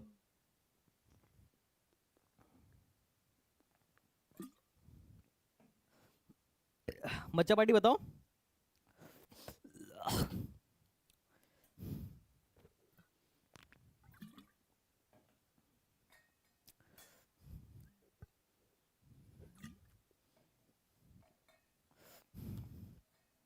कोई चुरा ले गया तो क्या होगा? ऑब्वियस सी बात है, अफोर्डेबल नहीं है ना। लोग चांदी का गहना नहीं बनवा पाते हैं, तुम पूरा चांदी की वायरिंग करवाओगे हैं? ऑब्वियस सी बात है, दिस इज नॉट अफोर्डेबल। घर में चोरी हो जाएगी तुम्हारे। ठीक है, चलो। पता चले गवर्नमेंट ने जो मोटा मोटा वायर होता है तुम्हारे घर तक चांदी की लेके आई, पता चला अगले दिन वायर ही गायब है, सब लोग चांदी चुरा के भाग गए, है कि नहीं? ऑब्वियस सी बात है। ठीक है, तो अच्छा, कंडक्टर। अब तुम्हारे मन में सवाल आएगा कि साहब आपने इंसुलेटर में बोल दिया कि जितने बॉन्ड होते हैं वो सब एक दूसरे से कनेक्टेड होते हैं और कोई भी इलेक्ट्रॉन फ्री नहीं होता है, तो इस वजह से इंसुलेटर में चार्ज नहीं फ्लो होता है, तो करंट भी नहीं फ्लो होता है। कितने लोग को समझ में आया इंसुलेटर में करंट क्यों नहीं फ्लो होता है? रीजन सबका समझना, बिना रीजन समझे ज्यादा देर तक याद नहीं रख पाओगे, क्योंकि तुमने बचपन से सुना है कि इंसुलेटर में करंट फ्लो नहीं होता है। बट क्यों नहीं होता है? What's the reason behind it? Why charge can't be flow in insulator? What's the reason? इसका रीजन साफ यही है कि जितने भी हाँ, जो भी इंसुलेटर वाले मटेरियल हैं, उनके जो एटम्स होते हैं, उनके एटम्स मतलब जो भी है, मतलब जिस भी एटम से मिलके बने हुए हैं, अब चाहे वो किसी भी नॉन कोई भी नॉन मेटल हो, वो अब उसका जो एलिमेंट है, उसके बैलेंस बैंड के जितने इलेक्ट्रॉन्स हैं, वो सारे इलेक्ट्रॉन्स दूसरे एलिमेंट से किसी ना किसी बॉन्ड के तहत ऐसे जुड़े हुए हैं कि वहां पे कोई भी फ्री इलेक्ट्रॉन्स अवेलेबल ही नहीं है। मेन रीजन है कि यहाँ पे सारे के सारे इलेक्ट्रॉन्स बॉन्ड बना रहे हैं एक दूसरे से, कोई भी बॉन्ड अवेलेबल नहीं है, कोई भी इलेक्ट्रॉन अवेलेबल नहीं है मूव करने के लिए। लेकिन इसमें ऐसा नहीं होता है। कंडक्टर में कौन सा बॉन्ड बनता है? तो कंडक्टर में मेटेलिक बॉन्ड बनता है, मेटेलिक बॉन्ड बनता है। अब मेटेलिक बॉन्ड बनने की वजह से जो इनका सबसे बाहरी वाला ऑर्बिटल है ना, मान लो कोई कंडक्टर है, suppose that this is a conductor का न्यूक्लियस है और इसके ये ऑर्बिटल्स हैं। अभी जो सबसे बाहरी वाला ऑर्बिटल है, इसके सारे के सारे इलेक्ट्रॉन ऑलमोस्ट फ्री हैं। कैसे हैं बच्चा? इसके सारे के सारे, इसमें मान लो चार अगर इलेक्ट्रॉन हुए हैं या 5 इलेक्ट्रॉन है, तो सारे के सारे इसके इलेक्ट्रॉन क्या है भाई साहब? फ्री हैं। अब चूंकि ये इलेक्ट्रॉन फ्री हैं, तो ये उसमें क्या कर सकते हैं? मूव कर सकते हैं। और अब जब ये मूव करेंगे तो क्या होगा? करंट फ्लो होगा। सिंपल लॉजिक है ना? ठीक है, तीसरा मटेरियल है अपना सेमीकंडक्टर। अब सेमीकंडक्टर क्या होता है? नॉर्मल टेम्परेचर पर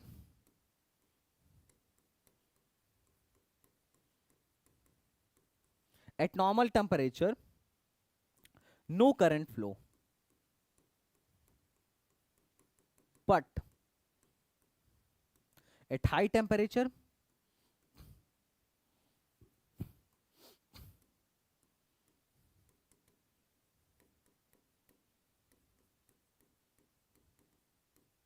करंट फ्लोज। इसमें क्या होता है ना, नॉर्मल टेम्परेचर पर तो ये इंसुलेटर जैसा काम करेगा, पर जब हाई टेम्परेचर होगा तो करंट फ्लो होने लगेगा। क्यों? जैसे कि इसका कुछ एग्जांपल लेता हूं, जैसे सिलिकॉन, जर्मेनियम। होता क्या है, अब जैसे सिलिका भी वैसे ही जुड़ा हुआ है, देखो एक सिलिका दूसरे सिलिका के साथ जुड़ा हुआ है, और इसका एक इलेक्ट्रॉन यहाँ है, इसका एक इलेक्ट्रॉन कोवेलेंट बॉन्ड से जुड़े हुए हैं, इसके इलेक्ट्रॉन कोवेलेंट बॉन्ड से जुड़े हुए हैं। तो शुरू में तो ऐसे जुड़े रहते हैं, कोई करंट फ्लो नहीं होता है, लेकिन जब तुम टेम्परेचर बढ़ाते हो ना तो एक बॉन्ड ही टूट जाता है। अब जब बॉन्ड टूटेगा तो इलेक्ट्रॉन फ्री हो गया, अब जैसे ही इलेक्ट्रॉन फ्री होगा क्या होने लगेगा, वो मूवमेंट करने लगेगा और फिर करंट फ्लो होने लगेगा। तो दिस रीजन कि इन मटेरियल में, कौन से मटेरियल में करंट फ्लो होता है, कौन से मटेरियल में करंट नहीं फ्लो होता है। Are you getting my point or not? तो हमारे काम का क्या है, कंडक्टर और सेमीकंडक्टर, करंट फ्लो करवाने के लिए। सेमीकंडक्टर बहुत काम की चीज है, बिना सेमीकंडक्टर के तो हम और तुम यहां बात नहीं कर सकते। हर चीज में सेमीकंडक्टर है। तुम सोचो, सेमीकंडक्टर एक ऐसी, ये कंट्रोल्ड है सेमीकंडक्टर। जैसे अगर मैं चाहता हूं, जैसे सेमीकंडक्टर की मैं तुम्हें वो बताऊं, यूज बताऊं, जैसे क्या हुआ कि मान लो ये तुम्हारा प्लग है, ये तुम्हारा प्लग है, तुमने अपना चार्जर यहाँ पे लगा दिया, यहाँ पे अपना चार्जर लगा दिया और तुम इस चार्जर को अपने फोन में कनेक्ट कर दिए, ठीक। अब जैसे ही क्या हुई, अब जैसे ही तुमने इलेक्ट्रिसिटी, अब जैसे ही तुमने स्विच ऑन किया, भाई साहब करंट क्या होने लगा, फ्लो होने लगा। क्यों?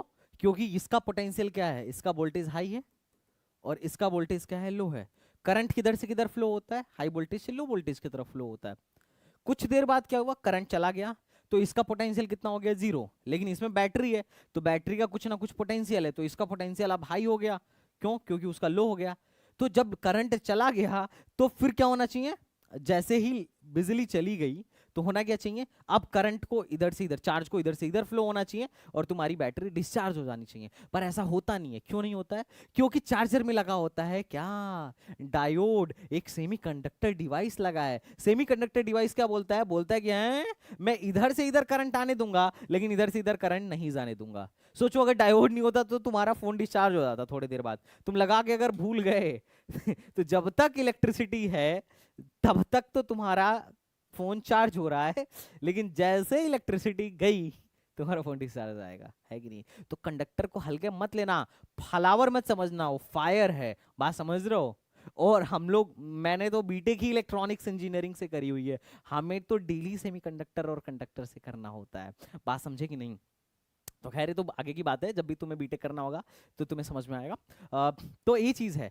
तो अभी अपने को, लेकिन इस चैप्टर में अपने को सिर्फ और सिर्फ कंडक्टर पढ़ना है। तो अब हमें जानेंगे कि कंडक्टर में करंट फ्लो कैसे होता है। करंट, कंडक्टर में करंट फ्लो होता है, वी नो, बट कैसे होता है, ये कैसे पता चलेगा? तो आओ थोड़ा सा इस पे बात करते हैं। एक ही कॉन्सेप्ट तुम्हारे दिमाग में ऐसे भर दूंगा कि तुम 4 लाइन जब जो पूछेगा, जैसे पूछेगा तुम्हें, तुम उसे हर एक सवाल का जवाब दे सकते हो कि भाई साहब करंट क्या होता है, करंट कहाँ फ्लो होता है, इंसुलेटर में क्यों नहीं फ्लो होता है, ग्रेफाइट में क्यों फ्लो होता है, ग्रेफाइट एक अपवाद है, बाकी सारी चीजों में, मतलब एक एक के पीछे का तुम्हें एक्चुअल मीनिंग पता होगा, एक्चुअल रीजन पता होगा। ऐसा नहीं कि कोई पूछ दिया हाँ होता है, क्यों होता है, ये तो नहीं पता है।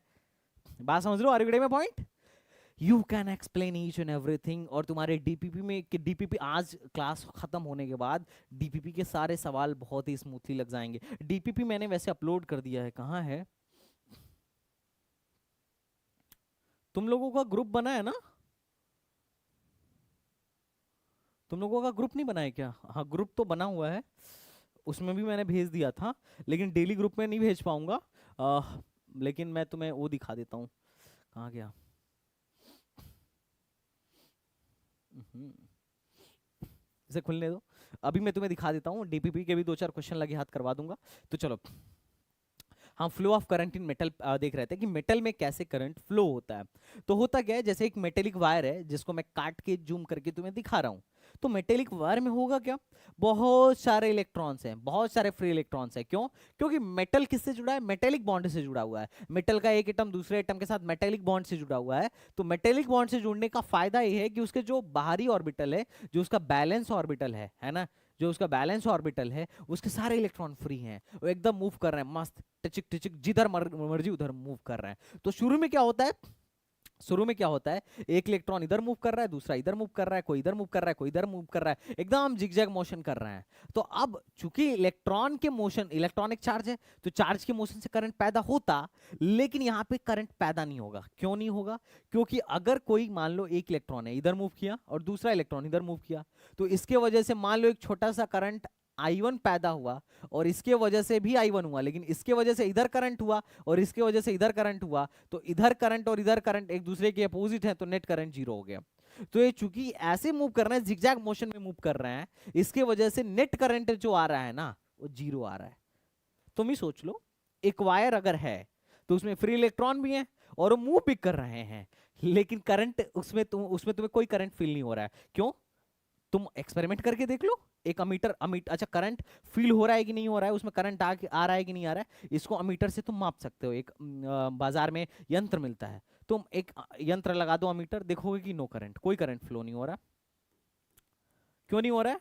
क्या है, मूव नहीं कर रहा है? नहीं सर, मूव तो कर रहे हैं, पर किसी एक डायरेक्शन में नहीं कर रहे हैं, रेंडमली मूव कर रहे हैं। कोई इधर भाग रहा है, कोई उधर भाग रहा है, कोई उसी के अपोजिट में भाग रहा है, तो नेट करंट जीरो है। यहाँ पे जो आई है वो जीरो है। ठीक है, तो सर करंट कैसे फ्लो होगा?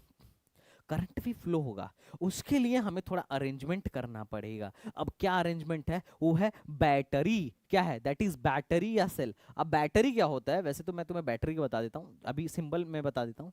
इसको हम बोलेंगे सेल, और जो बहुत सारी बैटरी लग जाएंगी, तो उसको मतलब इसको हम बोलेंगे सेल और इसको हम बोलेंगे बैटरी। अब जैसे दो सेल को मिला दिया गया यहाँ पे, एक सेल ये था और एक सेल ये था, तो एक बैटरी बन गई। मतलब बहुत सारे सेल को मिलाया गया तो बैटरी बन गई। तो अभी मैं बता रहा हूँ कि मैं यहाँ पे एक बैटरी लगा देता हूँ। तो बैटरी में क्या होता है? बैटरी में दो टर्मिनल होते हैं, इसको बोलूंगा पॉजिटिव टर्मिनल और इसको होता है निगेटिव टर्मिनल। अब बैटरी क्या होता है? तो बैटरी एक ऐसा डिवाइस होता है, बैटरी एक ऐसा डिवाइस होता है, ठीक है, जो क्या करता है ना, केमिकल एनर्जी को इलेक्ट्रिकल एनर्जी में चेंज करता है। अब बैटरी के अंदर क्या हो रहा होता है ना, कि बहुत सारे केमिकल रिएक्शन हो रहे होते हैं। अगर तुम कभी बैटरी खोलो, हालांकि खोलना मत, तुम उसको अभी उसका वीडियो यूट्यूब पे ऑनलाइन देख सकते हो, बहुत सारे लोगों ने खोल रखा है। उसमें क्या होता है, केमिकल रिएक्शंस होते हैं, और उसके एक प्लेट पे पॉजिटिव चार्ज इकट्ठा हो जाता है और उसके दूसरे प्लेट पे निगेटिव चार्ज इकट्ठा हो जाता है। क्या होता है भाई साहब, बैटरी में अंदर केमिकल रिएक्शन होता है, और उसमें से पॉजिटिव प्लेट पे बहुत सारे पॉजिटिव, एक प्लेट पे पॉजिटिव चार्ज हो जाते हैं और दूसरे प्लेट पे निगेटिव चार्ज इकट्ठा हो जाते हैं। अब जब हम इसको किसी कंडक्टर के साथ जोड़ते हैं, किसके साथ जोड़ते हैं साहब? कंडक्टर के साथ जोड़ते हैं। अब मैं तुम्हें ये रीजन एक्सप्लेन करने वाला हूं कि किसी भी कंडक्टर में क्यों करंट फ्लो होता है, कॉपर वायर में क्यों करंट फ्लो होता है, या किसी भी वायर में करंट क्यों फ्लो होता है। मैंने तुम्हें ये रीजन एक्सप्लेन कर दिया कि अगर कोई वायर यहां पे रखा हुआ है तो उस पर कोई करंट फ्लो नहीं होगा। रीजन क्या है? क्योंकि भाई साहब इलेक्ट्रॉन मोशन तो कर रहे हैं, लेकिन रेंडम मोशन कर रहे हैं, किसी एक डायरेक्शन में मोशन नहीं कर रहे हैं। अब चूंकि रेंडम मोशन करने की वजह से उनका नेट करंट क्या आ रहा है? जीरो आ रहा है। लेकिन जब इसको बैटरी से जोड़ा जाएगा तो क्या होगा, समझने की कोशिश करना। मैं एक बैटरी से इसको जोड़ता हूं, एक वायर है जिसको हमने बैटरी से क्या कर दिया बच्चा पार्टी, जोड़ दिया। इसमें बहुत सारे इलेक्ट्रॉन्स हैं, मैं मानता हूं। क्यों? क्योंकि इसमें फ्री इलेक्ट्रॉन्स होंगे, मेटल है, मेटल में फ्री इलेक्ट्रॉन्स होते हैं। क्यों होते हैं? क्योंकि सारे मेटल के एटम किस बॉन्ड से जुड़े हैं? मेटेलिक बॉन्ड से जुड़े हुए हैं। I think you are getting this point. अब तुम सोचो, कुलाम का नियम लगाओ। कुलाम का नियम क्या बोलता है? यहाँ है पॉजिटिव चार्ज बहुत सारा, यहाँ है निगेटिव चार्ज बहुत सारा, तो ये पॉजिटिव चार्ज क्या करेगा? इन सारे इलेक्ट्रॉन्स को अपने तरफ खींचेगा। क्यों भाई, खींचेगा कि नहीं खींचेगा? हाँ या ना? Yes or no, yes or no, बोलिए। Yes or no? सारे इलेक्ट्रॉन्स को अपने तरफ खींचेगा या नहीं खींचेगा? सारे लोग बताएंगे, ये बात बोलिएगा। यहीं से आपको पता चलेगा करंट कैसे फ्लो होता है।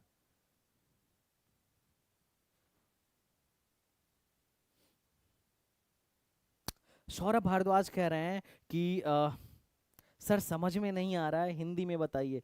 क्या समझ में नहीं आया बच्चा, बताओ, मैं बिल्कुल बताने के लिए रेडी हूं।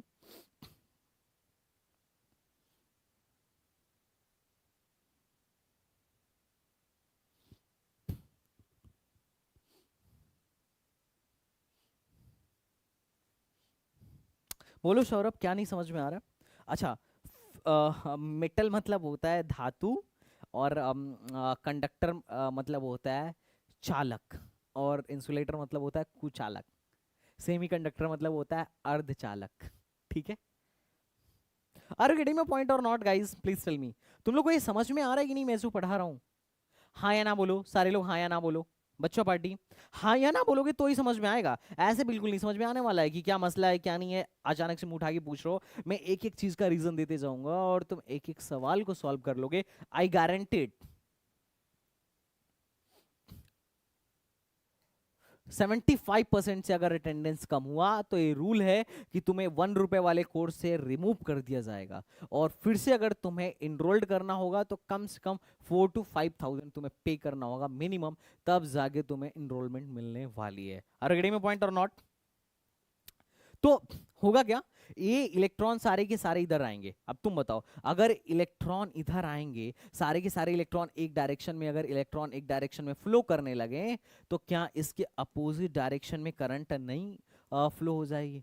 क्या इसके करंट अपोजिट डायरेक्शन में नहीं फ्लो करने लगेगी? हाँ है ना? तो देखो क्या होता है, बैटरी का एक रूल है, ये जितना इलेक्ट्रॉन खींचेगा उतना ही इलेक्ट्रॉन फिर पीछे से पहुंचाएगा। बात समझ रहे हो? मतलब एक इलेक्ट्रॉन को इधर से खींचेगा, उठा के ले जाके यहां रख देगा, फिर खींचेगा, उठा के ले जाके यहां रख देगा। कब तक ये काम करेगा? जब तक इसके पास क्या है, एनर्जी है।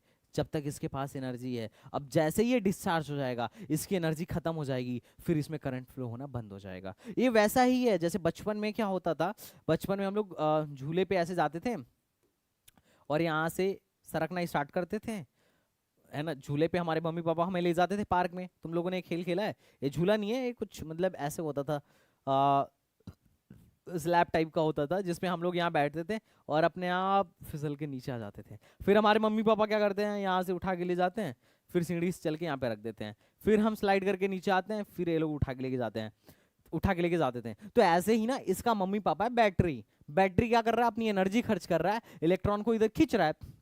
जैसे इलेक्ट्रॉन यहाँ आया, इसको उठा के लेके गया यहाँ, फिर खींचा। अब जब इलेक्ट्रॉन को बार बार खींच रहा है तो क्या हो रहा है, करंट बार बार फ्लो हो रहा है। करंट क्या हो रहा है बच्चा पार्टी, फ्लो हो रहा है। Are you getting my point or not? हाँ या ना बोलो, हाँ या ना बोलो। तो हमारा करंट किधर से किधर फ्लो हो रहा है, करंट इधर फ्लो हो रहा है और इलेक्ट्रॉन इसके अपोजिट डायरेक्शन में आ रहा है। तो कितने लोगों को, अब देखो जितना करंट जाएगा उतना ही करंट वापस बैटरी में आएगा। सिंपल सा बात है। क्यों? क्योंकि इसने जितना इलेक्ट्रॉन खींचा उस इलेक्ट्रॉन को फिर पहुंचा भी तो दिया। तो अब इलेक्ट्रॉन यहाँ अंदर जा रहा है तो करंट इसके अपोजिट डायरेक्शन में बाहर आ रहा है। अब चूंकि जितना इलेक्ट्रॉन खींचा था वो सबको उठा के यहाँ पहुंचा दिया, तो जितना करंट यहाँ से गया था उतना ही करंट वहां से वापस आ गया। हाँ या ना? कितने लोगों को समझ में आया कि किसी भी कंडक्टर के अंदर कैसे करंट फ्लो होता है? अगर तुम्हें आज पहली बार फील हुआ हो तो एक लाइक ठोक दो, करंट कैसे फ्लो होता है किसके अंदर, कंडक्टर। तो क्या विदाउट बैटरी करंट फ्लो हो सकता है कि नहीं? नहीं हो सकता है, बैटरी लगाना पड़ता है। हाँ या ना? अच्छा, बैटरी यहाँ पे क्या खर्च कर रहा है? बैटरी अपना चार्ज खर्च कर रहा है? नहीं, बैटरी अपनी एनर्जी खर्च कर रहा है। और बैटरी कैसी, बैटरी क्या स्टोर करके रखा हुआ है, एनर्जी स्टोर करके रखा हुआ है। वही अब इलेक्ट्रॉन को यहाँ से यहाँ ले जाने के लिए तो एनर्जी चाहिए ना भाई। यहाँ से यहाँ तक तो चलो इसने ये पॉजिटिव चार्ज खींच के लेके आ गए, लेकिन यहाँ से यहाँ तक कैसे जाएगा? ऑब्वियस सी बात है, यहाँ एनर्जी लगाएगा तब जाएगा। जैसे तुम यहाँ से यहाँ तक स्लाइड होके तो आ गए, लेकिन अब पीछे कैसे, फिर यहाँ से उठ के वहां कैसे जाओगे? ऑब्वियस सी बात है, कोई अपना जांगर खर्च करेगा, कोई अपनी एनर्जी खर्च करेगा और तुम्हें उठा के लेके जाएगा यहाँ पे, फिर रखेगा, फिर स्लाइड होगे, फिर रखेगा। अब तुम स्लाइड हो रहे हो, अब इलेक्ट्रॉन स्लाइड अगर होगा तो उसके अपोजिट डायरेक्शन में करंट फ्लो होगा। हाँ या ना? हाँ या ना? कितने लोगों को समझ में आ गया कि करंट कैसे फ्लो होता है? अच्छा, बैटरी में एक और बात ध्यान रखने वाली चीज है, बैटरी में एक और फ्लो ऑफ करंट मैंने लिखा हुआ है, ये सारा कुछ लिखा हुआ है। बैटरी में एक और बात ध्यान रखने वाली चीज है, ये जो पॉजिटिव टर्मिनल है इसको हम बोलते हैं, ये जो होता है ये हाई पोटेंशियल पे होता है, हाई पोटेंशियल पे होता है। और ये जो निगेटिव टर्मिनल है ये लो पोटेंशियल पे होता है, ये लो पोटेंशियल पे होता है। तो तुम जरा सोचना, जब मैं बैटरी लगा रहा हूं तो हाई पोटेंशियल है, तो यहां पे कैसा पोटेंशियल आ गया, हाई, क्योंकि ये जो है पूरा यहां तक जाएगा। और चूंकि ये लो पोटेंशियल है तो यहां पे कैसा आ गया, लो पोटेंशियल। यहां पर कैसा पोटेंशियल आ गया बच्चा पार्टी, यहां पर कैसा पोटेंशियल आ गया, यहां पर पोटेंशियल हो गया लो। तो करंट फ्लो होने के लिए चीज जरूरी है, करंट फ्लो होने के लिए चीज जरूरी है, करंट फ्लो होने के लिए अगर कोई वायर है, इस वायर में सिंपल बात यह है कि करंट तभी फ्लो होगी, करंट कब फ्लो होगी, करंट किधर से किधर फ्लो होगी, तो करंट जो होगी हाई पोटेंशियल से लो पोटेंशियल की तरफ फ्लो होगी। करंट किधर फ्लो होगी, हाई पोटेंशियल से लो पोटेंशियल की तरफ फ्लो होगी। जैसे फॉर एग्जांपल ये तुम कॉमन लाइफ से रिलेट करो, अगर मैं यहाँ एक मान लो यहाँ ढलान रख दूं, एक रास्ता है जो थोड़ा सा सपाट है, अगर मैं यहाँ पानी गिराता हूँ, पानी किधर फ्लो होगा, इधर फ्लो होगा। अगर मैंने एक बोतल पानी गिरा दी, यहाँ से एक बोतल पानी गिरा दी, तो या इधर ही पानी गिरा दिया, तो पानी इधर फ्लो होगा या इधर फ्लो होगा, किधर फ्लो होगा? सर पानी हाई से लो की तरफ फ्लो होगा, तुम्हें पता है। ऊंचे से नीचे की तरफ फ्लो होगा, हाई हाइट से लो हाइट की तरफ पानी फ्लो होगा। सेम चीज, एक कप रखा गया है, उसमें गर्म चाय है, या यहां मैंने आग लगा दिया, तो हीट जो बताओ, एक गर्म है और इधर का वातावरण ठंडा है, ठंडा है, आइस है, मान लो आइस रख दिया, तो हीट जो है यहां से यहां फ्लो होगा या यहां से यहां फ्लो होगा? इसका टेम्परेचर हाई है, हाई टेम्परेचर, और इसका टेम्परेचर कैसा है, लो टेम्परेचर। तो हीट करंट किधर फ्लो होगा, हाई टेम्परेचर से लो टेम्परेचर की तरफ या लो टेम्परेचर से हाई टेम्परेचर की तरफ? सही बताओ।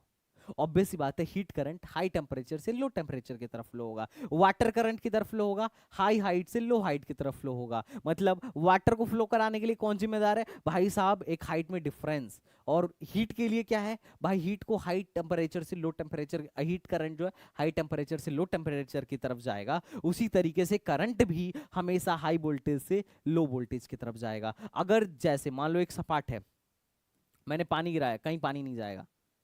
उसी तरीके से अगर दोनों का वोल्टेज सेम हो, मान लो ये भी 5 वोल्ट का हो और ये भी 5 वोल्ट का हो, तो करंट जाएगा ही नहीं, क्योंकि ये सेम पोटेंशियल पे है, कोई करंट फ्लो नहीं होगा। लेकिन अगर ये 4 वोल्ट का हो गया, तो अब पोटेंशियल फ्लो, करंट फ्लो होगा। क्यों? क्योंकि पोटेंशियल में डिफरेंस है। अब करंट हाई पोटेंशियल से लो पोटेंशियल की तरफ फ्लो होगा, और अभी हम इसको करंट को निकालेंगे कि डेल्टा वी बाई आर के बराबर होगा, मतलब 5/4 1/r के बराबर होगा, जो इस कंडक्टर का रेजिस्टेंस होगा। हम इसी फार्मूले से निकालेंगे। तो ये बात भी ध्यान रखनी है कि बैटरी क्या कर रहा है, बैटरी क्या कर रहा है, बैटरी प्रोवाइड कर रहा है क्या, एक कंटिन्यूअस पोटेंशियल डिफरेंस, और इसी बैटरी के पोटेंशियल डिफरेंस की वजह से क्या फ्लो हो रहा है, करंट फ्लो हो रहा है। कितने लोगों को मेटल में करंट फ्लो होने का रीजन पता चल गया, कितने लोगों को मेटल में करंट फ्लो होने का कारण पता चल गया?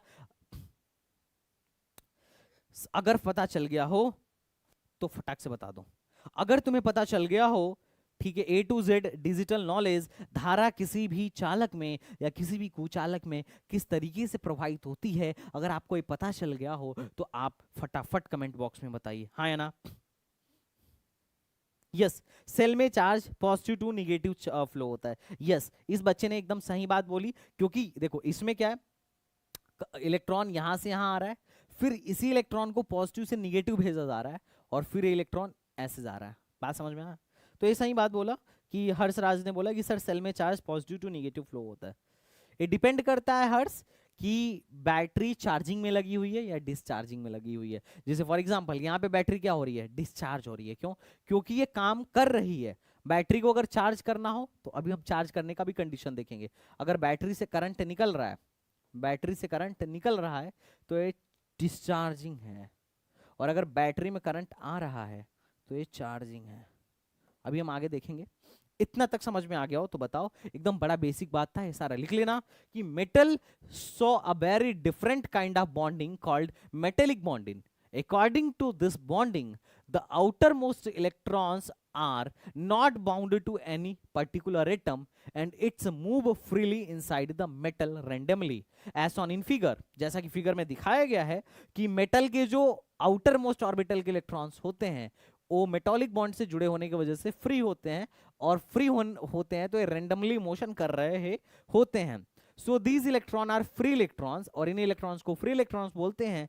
These electron free moves freely in all the direction, different electrons in different direction with different speed, so there is no net movement of electrons in any particular direction. As the result, there is no net flow of current in any particular direction. But आगे लिख लो, but when we connect this with इसको मैं मिटा देता हूं. When we connect this with battery या cell, then electrons start moving towards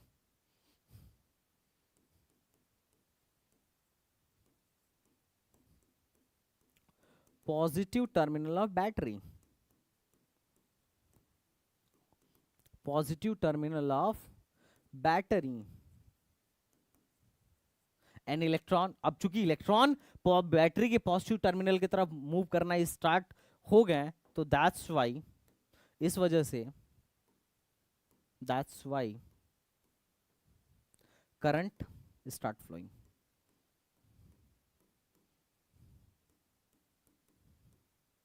start flowing from सारे लोग लिख लें, high potential to low potential. Current flow होना स्टार्ट हो गया हाई पोटेंशियल से लो पोटेंशियल की तरफ. नोट डाल के सारे लोग लिखेंगे इस बात को, कि नोट डाल के, क्या नोट डाल के लिखना है, इसको सब लोग वो कर लेंगे, है ना. सारे लोग इसको हाईलाइट कर लेंगे. करंट ऑलवेज फ्लो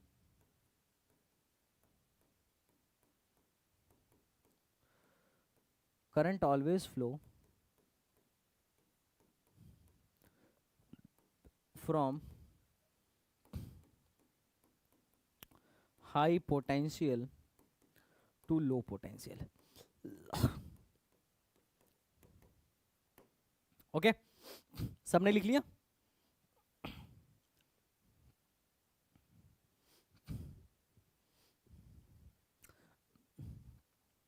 हाँ सौरभ, मैं बताता हूं, देखो मैं हिंदी में भी लिखवा देता हूं. देखो कि मेटल में लिख लो,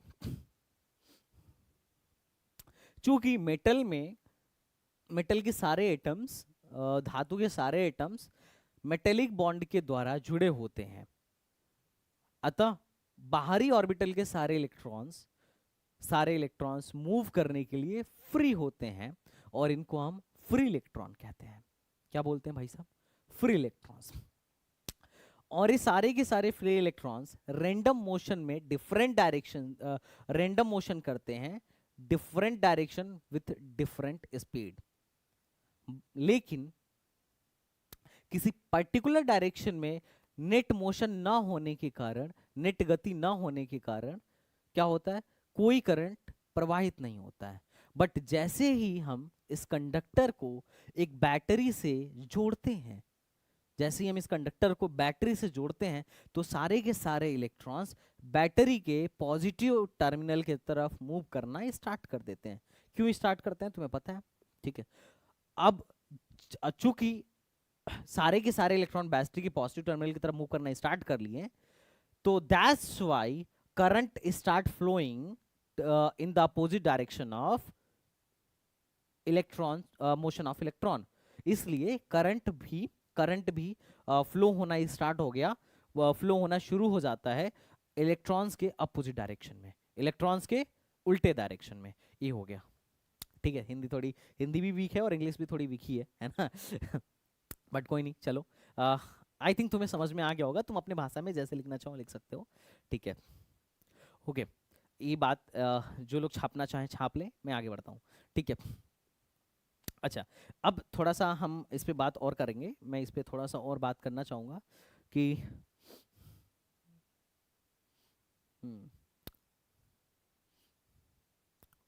ओके, ओम्स लॉ तक मुझे आज पढ़ाना ही पढ़ाना है, लेकिन थोड़ा सा तुम्हारी डीपीपी में मैं जो बात करना चाहता हूँ उसे मुझे कर लेने दो.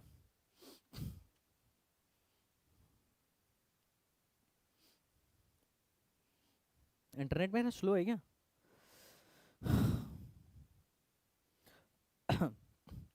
सारे लोग डीपीपी निकाल लो.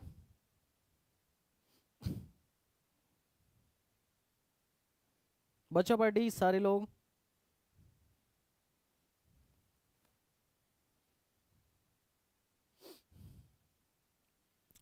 सारे लोग 1 मिनट के लिए डीपीपी निकाल लो, थोड़ी डीपीपी की बात हो जाए, because DPP is also important. DPP नहीं लगाओगे तो फिर बहुत फायदा नहीं हो पाएगा। जैसे जैसे पढ़ाता जा रहा हूँ वैसे वैसे डीपीपी लगाते चलना है ना। मैंने कल डीपीपी तुम्हारे ग्रुप में भेजी थी कि नहीं?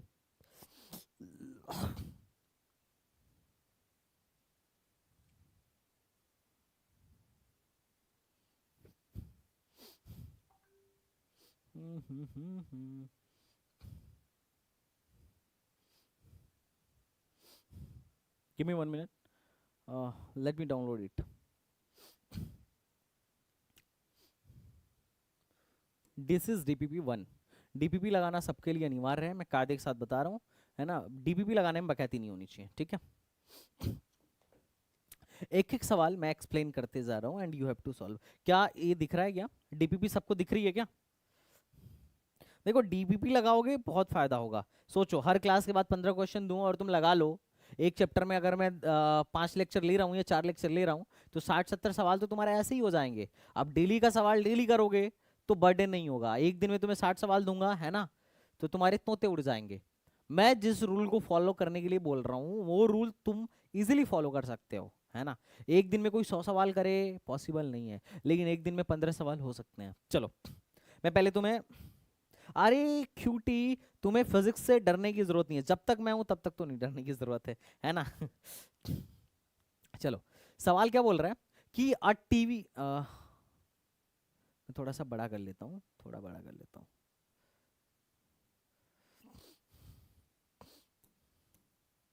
सवाल बोल रहा है कि a TV set saws out a beam of electron, the beam current is 10 micro ampere, तो how many electron strike the TV screen on each second? बोला जा रहा है, देखो बोला जा रहा है कि एक बीम, एक करंट की बीम है जिसका वैल्यू कितना है 10 एम्पी 10 माइक्रो एम्पियर। तो करंट की वैल्यू हमें दे दी गई है 10 माइक्रो एम्पियर। अब क्या हो रहा है कि पूछा जा रहा है कि बताइए टीवी के स्क्रीन पर सेकंड कितने इलेक्ट्रॉन्स क्या कर रहे होंगे, स्ट्राइक कर रहे होंगे। ऑब्वियस सी बात है, टीवी में करंट फ्लो हो रहा है मतलब वहां पे क्या हो रहा है, इलेक्ट्रॉन्स मूव कर रहे हैं। अब चूंकि इलेक्ट्रॉन्स मूव कर रहे हैं तभी तो करंट फ्लो हो रहा है। अब हमें करंट दे दिया गया है और पूछा जा रहा है कि कितने टोटल इलेक्ट्रॉन्स फ्लो हो रहे होंगे। तो पहले समझो कितना चार्ज फ्लो हो रहा है, उससे पहले करंट से हमें क्या निकाल सकते हैं, करंट से हम निकाल सकते हैं कि कितना चार्ज फ्लो हो रहा है। तो Q बराबर क्या होता है, आई टी। क्या होता है, आई टी। आई की वैल्यू दी गई है और टी की वैल्यू क्या बोला जा रहा है, पर सेकेंड। तो टी की वैल्यू हो गई 1 सेकेंड, ठीक। हमें Q मिल गया। अब हमें टोटल मिल गया कि भाई साहब इतना चार्ज फ्लो हुआ है, इसकी वजह से इतना करंट फ्लो हुआ है। और म्यू मतलब होता है माइक्रो। आई की वैल्यू है 10 इंटू 10⁻⁻6 एम्पियर, है ना। माइक्रो, माइक्रो मतलब 10⁻⁻6। अच्छा हमें ये दे दिया गया है, हमने ये रख लिया, क्यों मिल गया। तो बोला जा रहा है कि कितने नंबर ऑफ इलेक्ट्रॉन्स फ्लो हो रहे होंगे। तो ऑब्वियस सी बात है Q बराबर होता है एन ई। अगर n नंबर ऑफ इलेक्ट्रॉन्स मिल के इतना चार्ज बना रहे हैं, चार्ज की वैल्यू हमें पता है, चार्ज की वैल्यू हमें पता है, तो टोटल नंबर ऑफ इलेक्ट्रॉन्स मिल जाएंगे Q बराबर एन ई से, है कि नहीं। Q बराबर I T is equal to N E, है ना। हमने आई टी डाला और एन ई निकाला। ई हमें पता है, ई की वैल्यू होती है 1.6 इंटू 10⁻⁻19। क्या तुम कर लोगे?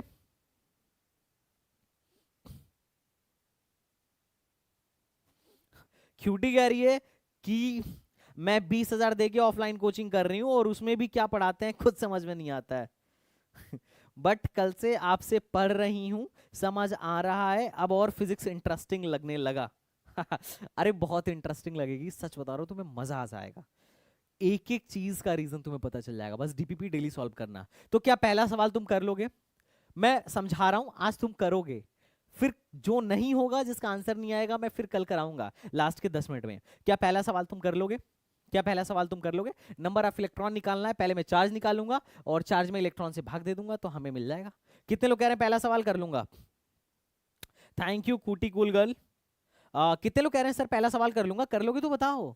अच्छा बोल रहा है कि how many charge strike the second, बोला जा रहा है कि how many charge strike the second in minute. 1 minute में कितना चार्ज स्ट्राइक कर रहा है, मतलब हमें क्यू पता करना है, हमें अब इलेक्ट्रॉन नहीं पता करना है। तो हम तो लिख देंगे क्यू बराबर डायरेक्टली आई टी, लेकिन टी इन अ मिनट, तो टी की वैल्यू क्या रखूंगा, 60 सेकेंड। क्या रखूंगा बच्चा, 60 सेकेंड। पहला सवाल खत्म, रख के देखना, नहीं आंसर आया तो मुझे पकड़ना, ठीक है। सौरभ भारद्वाज यार अभी हिंदी में तो नहीं है यार हिंदी टाइपिंग और मुश्किल होता है, ठीक है। अभी तो इंग्लिश में ही है, पर आगे तुम्हें 11th 12th अगर एमयू में एडमिशन हो गया तो पढ़ोगे तो इंग्लिश में ही ना, कि हिंदी में पढ़ोगे आगे। यहाँ तो हिंदी में कोई पढ़ाएगा भी नहीं, तो धीरे धीरे आदत डालो बच्चा। काश मैं पहले आपके चैनल से जुड़ी होती तो मेरे काफी बच्चे बच जाते हैं, कोई बात नहीं।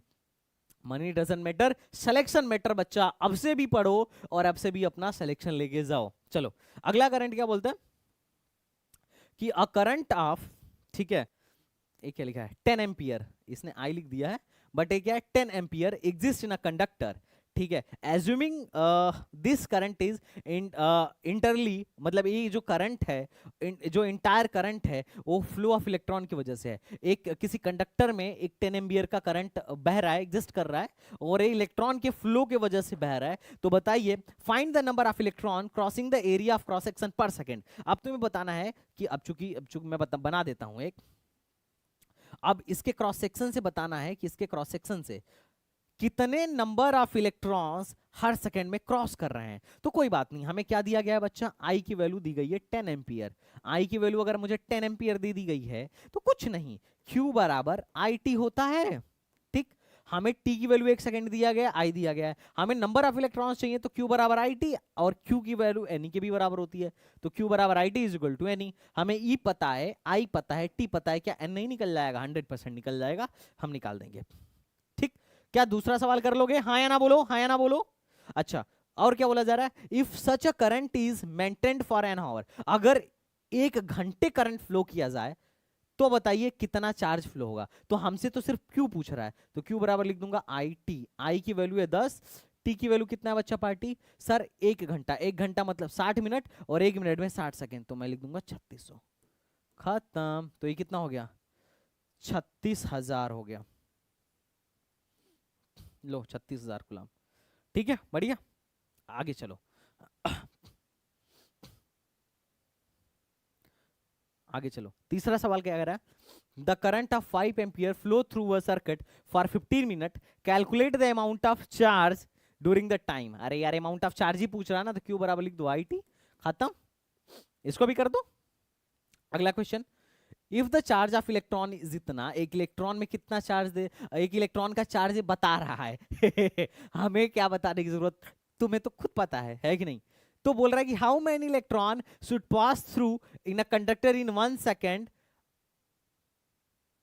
If it's constitute 1 ampere current. बोल रहा है कि अगर उस कंडक्टर में 1 एम्पियर की धारा प्रवाहित किया जाए, 1 एम्पियर करंट फ्लो किया जाए, तो बताओ कितना इलेक्ट्रॉन फ्लो कर रहा होगा वही formula, Q is equal to I T is equal to N E. अब क्या दे रहा है, आई दे रहा है, टी दे रहा है, एन पूछा जा रहा है, ई हमें पता है, ई इसने खुद भी दे दिया, खत्म।